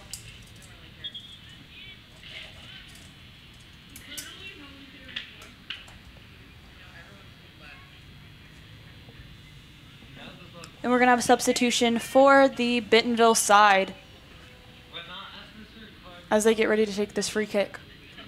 Now with under 20 minutes left in this game, Springdale really has to start focusing on taking advantage of any chance that they can get to try to get one or any goals that they can. A really nice ball in there. Parsons is going to run onto it. She's going to get there. But the Bentonville side is going to get it away and try to take it up the field.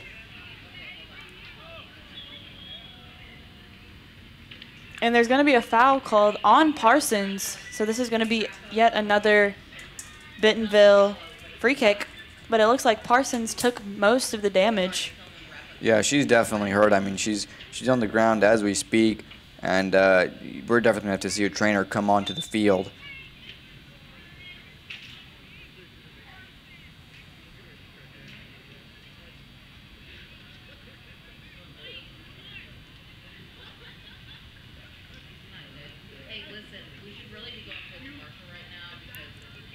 Now, Parsons' injury is going to be a huge asset for Springdale. I mean, she's a very, very quick player. With Springdale only with 17 minutes left on the clock, one of those long balls could go by Bentonville's defenders, and she would be the one to pick that ball up. So now we're going to have somebody to who can really be able to fill her position there.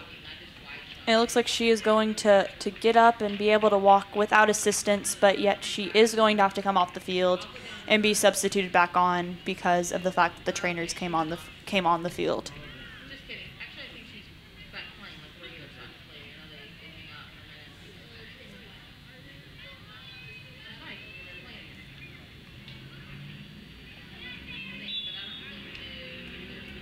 Play is started back again with a free kick from Bentonville, but that is going to be a little bit too far for their forwards, and it's going to go out of bounds for a Springdale throw-in.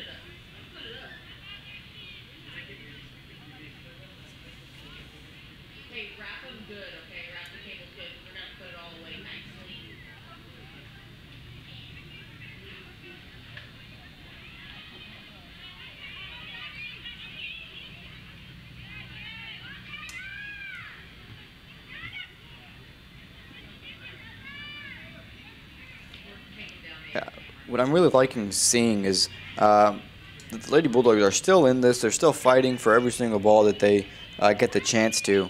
And it's really nice to see that, again, having to look at that scoreboard and seeing being down 4-0, but to still fight for every single ball is really a huge aspect of the game as a whole. Definitely. Bentonville coming and Springdale being able to get it out of the 18. Bentonville playing it back, looking to go forward again. That's a great turn there from 21 from Bentonville. Fabi able to break up the play and take it up the field a little bit. Gets stopped by the Bentonville defense. We're just at about 15 minutes left in this half.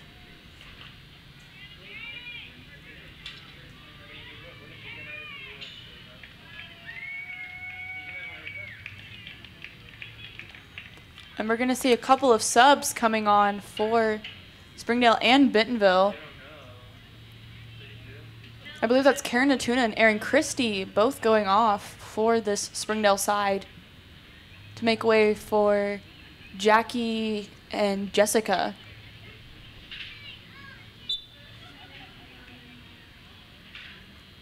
As well as number 13 for the Lady Bulldogs coming on. Oh yes, that's Ashley.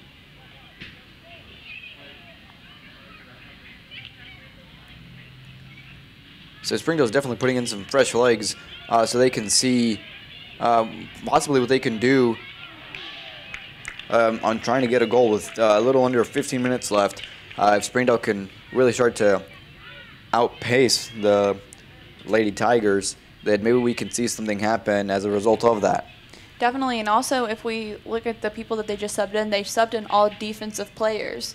They're trying their hardest to figure out, you know, we need to get some fresh legs back on defense and so we can play a little bit more defensively minded.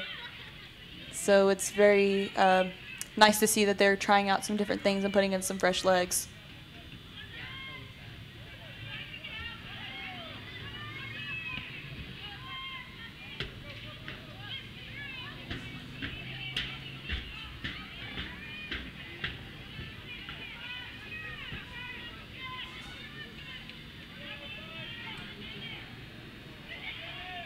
.24 from Bentonville. They're trying to get a shot in. What a great stop there, throwing herself in front of that ball to stop it. And see, that's exactly what I was talking about earlier, seeing her coming out and making those big plays and just getting her body in the way. That was a really beautifully done stop by her.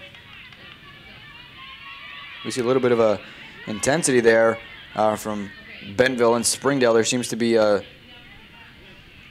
some words said between, I believe, Heather and one of the defensive players for Bentonville, but the ref just says, you know, this kind of gives a little bit of a warning and doesn't award any cards to either player.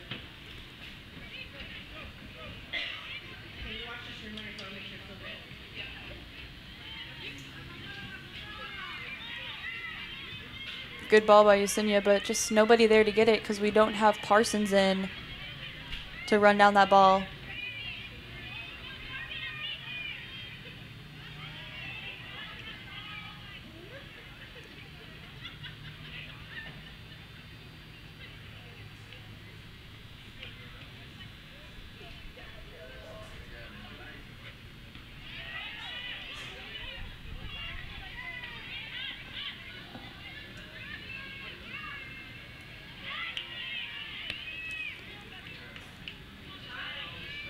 Centering ball.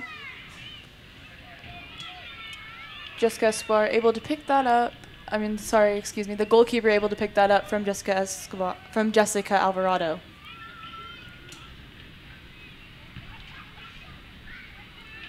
Just about 12 minutes left in this game, and we have the Lady Bulldogs on this offensive attack, trying to push and play something and get something out of this play here.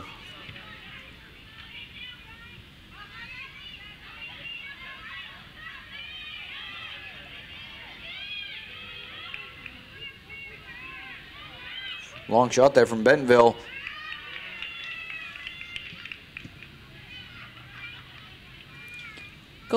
Goalkeeper picking that up easily and being ready to get it out to start the offense for the Springdale side. Long punt there from Noelia.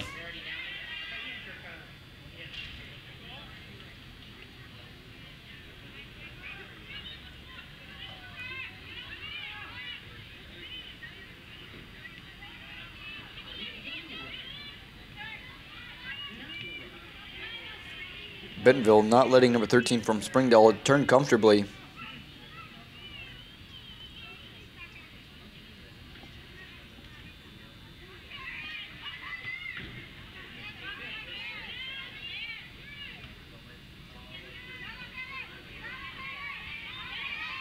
Good for number 22 from Springdale, but Bentonville able to pick that up. But they are going to kick that out of bounds to make that a throw-in for the Springdale side. Fabi's going to come up and take the throw.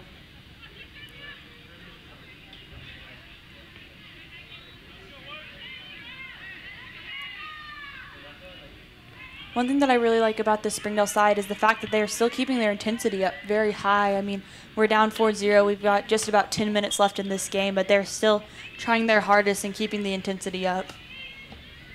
Exactly. We see Springdale still trying to make it difficult for Bentonville to maintain possession in any part of the field. Anytime a Bentonville player is trying to play comfortably, the Lady Bulldogs are pushing on them and not letting them play very comfortably at all. And they're going to play it back to one of the defenders to try to get it up the field.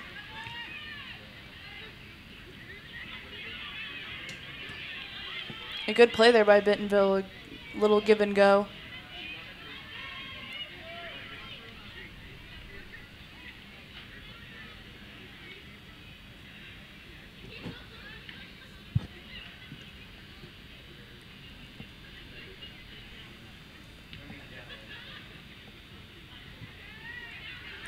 Heather's going to take possession of the ball in the midfield.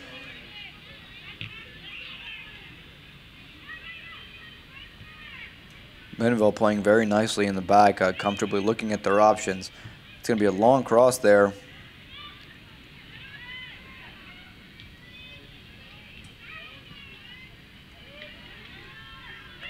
Great play here from Bentonville. Springdale cutting it off at the very end, and giving the goalkeeper for Springdale a goal kick. And that was really nice defending by Bianca Rivas to be able to get that ball off of the Bentonville player to make that a goal kick for the Springdale side.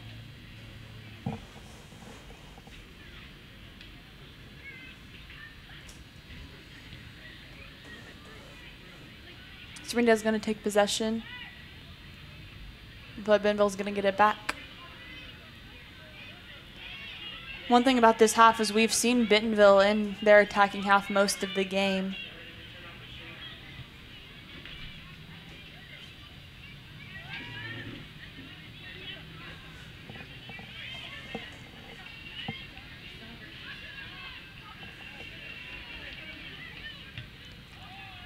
Long ball there, nearly recognizing that it's going to go out of bounds and just covering that, making sure it does to give herself that goal kick.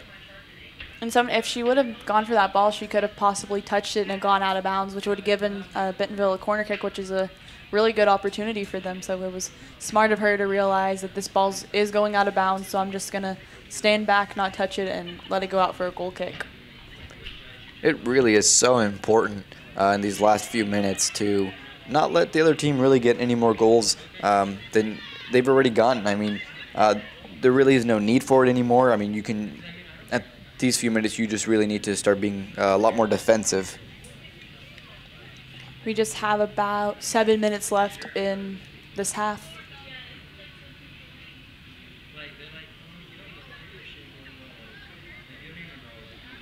And one thing we notice now, the fact that Parsons is not in the game anymore, we see that they don't really have a player staying up on their defense very much.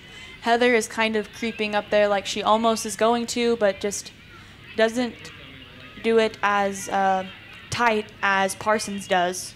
Yeah, you can definitely still tell that Heather is still in that defensive mindset where she's not committing all the way to push up top, and she's kind of pushing back a little bit because she realizes that she needs to be defensive if her team needs it.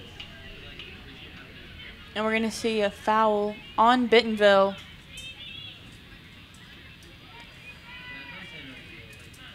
Again, this is very important for Springdale to capitalize on. I mean, they've got little over 6 minutes left, and they're sending a long ball here.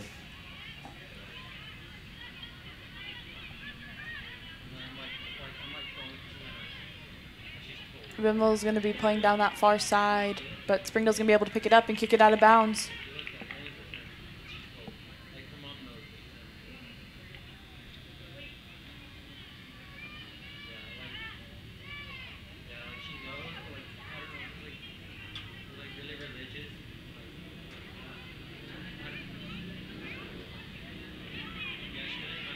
Bentonville's going to pick up that ball, play a long ball in, and Noelia's going to come out, scoop it up easily, and be ready to punch it out.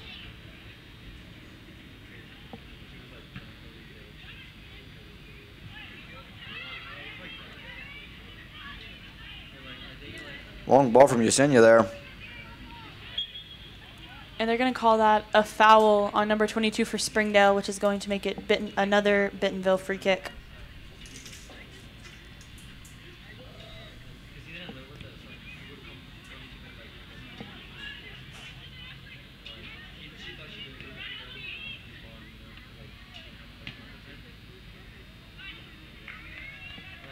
That's going to be a Bentonville throw-in. They're going to try to throw it long. Great coverage there, allowing Noelia to pick it up. It was from Jessica Escobar.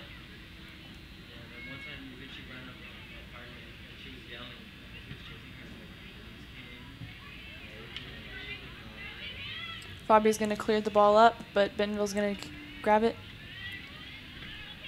Now, Claire, in these closing minutes of this game, can you give us sort of like an overview from your perspective of how you saw the game, how the game compared to your expectations, just kind of really what this game come down to? I feel like this game has been more, I guess, evenly matched than I thought it was going to be. I thought that there was going to be one side that was kind of going to come out and be that side that was going to kind of dominate over the game. But really, we saw a team that was playing, and this is going to be an offsides call. But as I was saying, I feel like this game was a little bit more evenly matched than we saw. But we did, after that third goal, we saw Springdale kind of lose a bit of the intensity that they had coming out at the beginning of the game, and which was really upsetting to see. But it was something that, you know, whenever you get down 3-0, you're kind of going to expect. But I feel like they've made a really good kind of return from that after halftime, and they did happen to just get that one goal about halfway through the second half. But I feel like they still are playing with a really great intensity, just not able to capitalize on the chances that they've had. Yeah, I really resonate with that answer. I mean, Springdale's really made Bentonville work for their goals. I mean, every single one that they've had to run. It's not been easy at all for Bentonville to maintain possession. Springdale's definitely been continuously adding pressure, even in this second half. We're in the last closing minutes. We're going to have about just under 3 minutes left.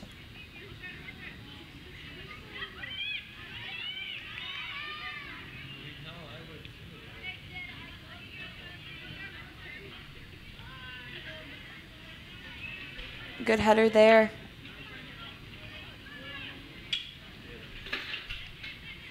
At this point, Springdale's just thinking, keep it out of our defensive half. We don't have to score anymore. We just have to make sure that Bentonville isn't going to get any more goals.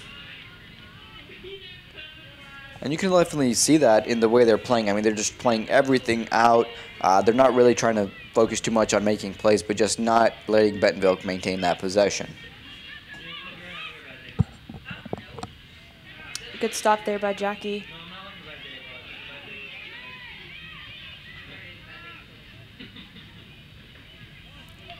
It's a great through ball from Bentonville. It's going to be called offsides. Now we see Bentonville kind of picking up on that intensity that the Springdale boys had at the end of their game. They were so excited and so ready to go and run and play that they weren't paying attention to the little nuances like the offsides. So in this last minute or so of this game, they're going to have to really pay attention to that and make sure they don't get any more fouls called on them.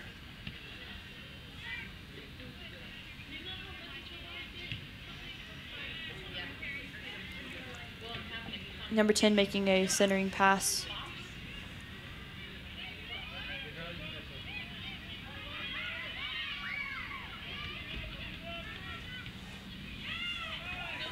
For this last minute here, it's going to be Bentonville applying pressure to Springdale. Springdale really trying to defend here. Noelia throwing herself on the ground and getting that ball right off of her feet. Critical save here in this last minute. Definitely, it was really nice to see Noelia just really go for it in that last minute. She knew that this play was going to be probably one of the last plays of the game, maybe even the last attack for Bentonville, with us only having about 30 seconds left. She just threw herself on the ground and just jumbled around with all those feet flying in there, but she still wanted to make sure that that ball did not go in for a fifth goal. We have a last shot there from Bentonville forward. At about 15 seconds left in this game, and they're trying to find a ball somewhere on the field to try to get one last goal kick.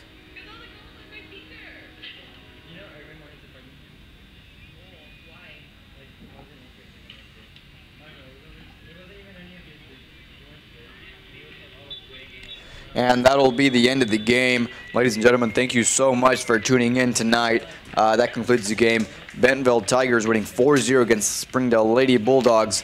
Thank you again for tuning in, and have a good night.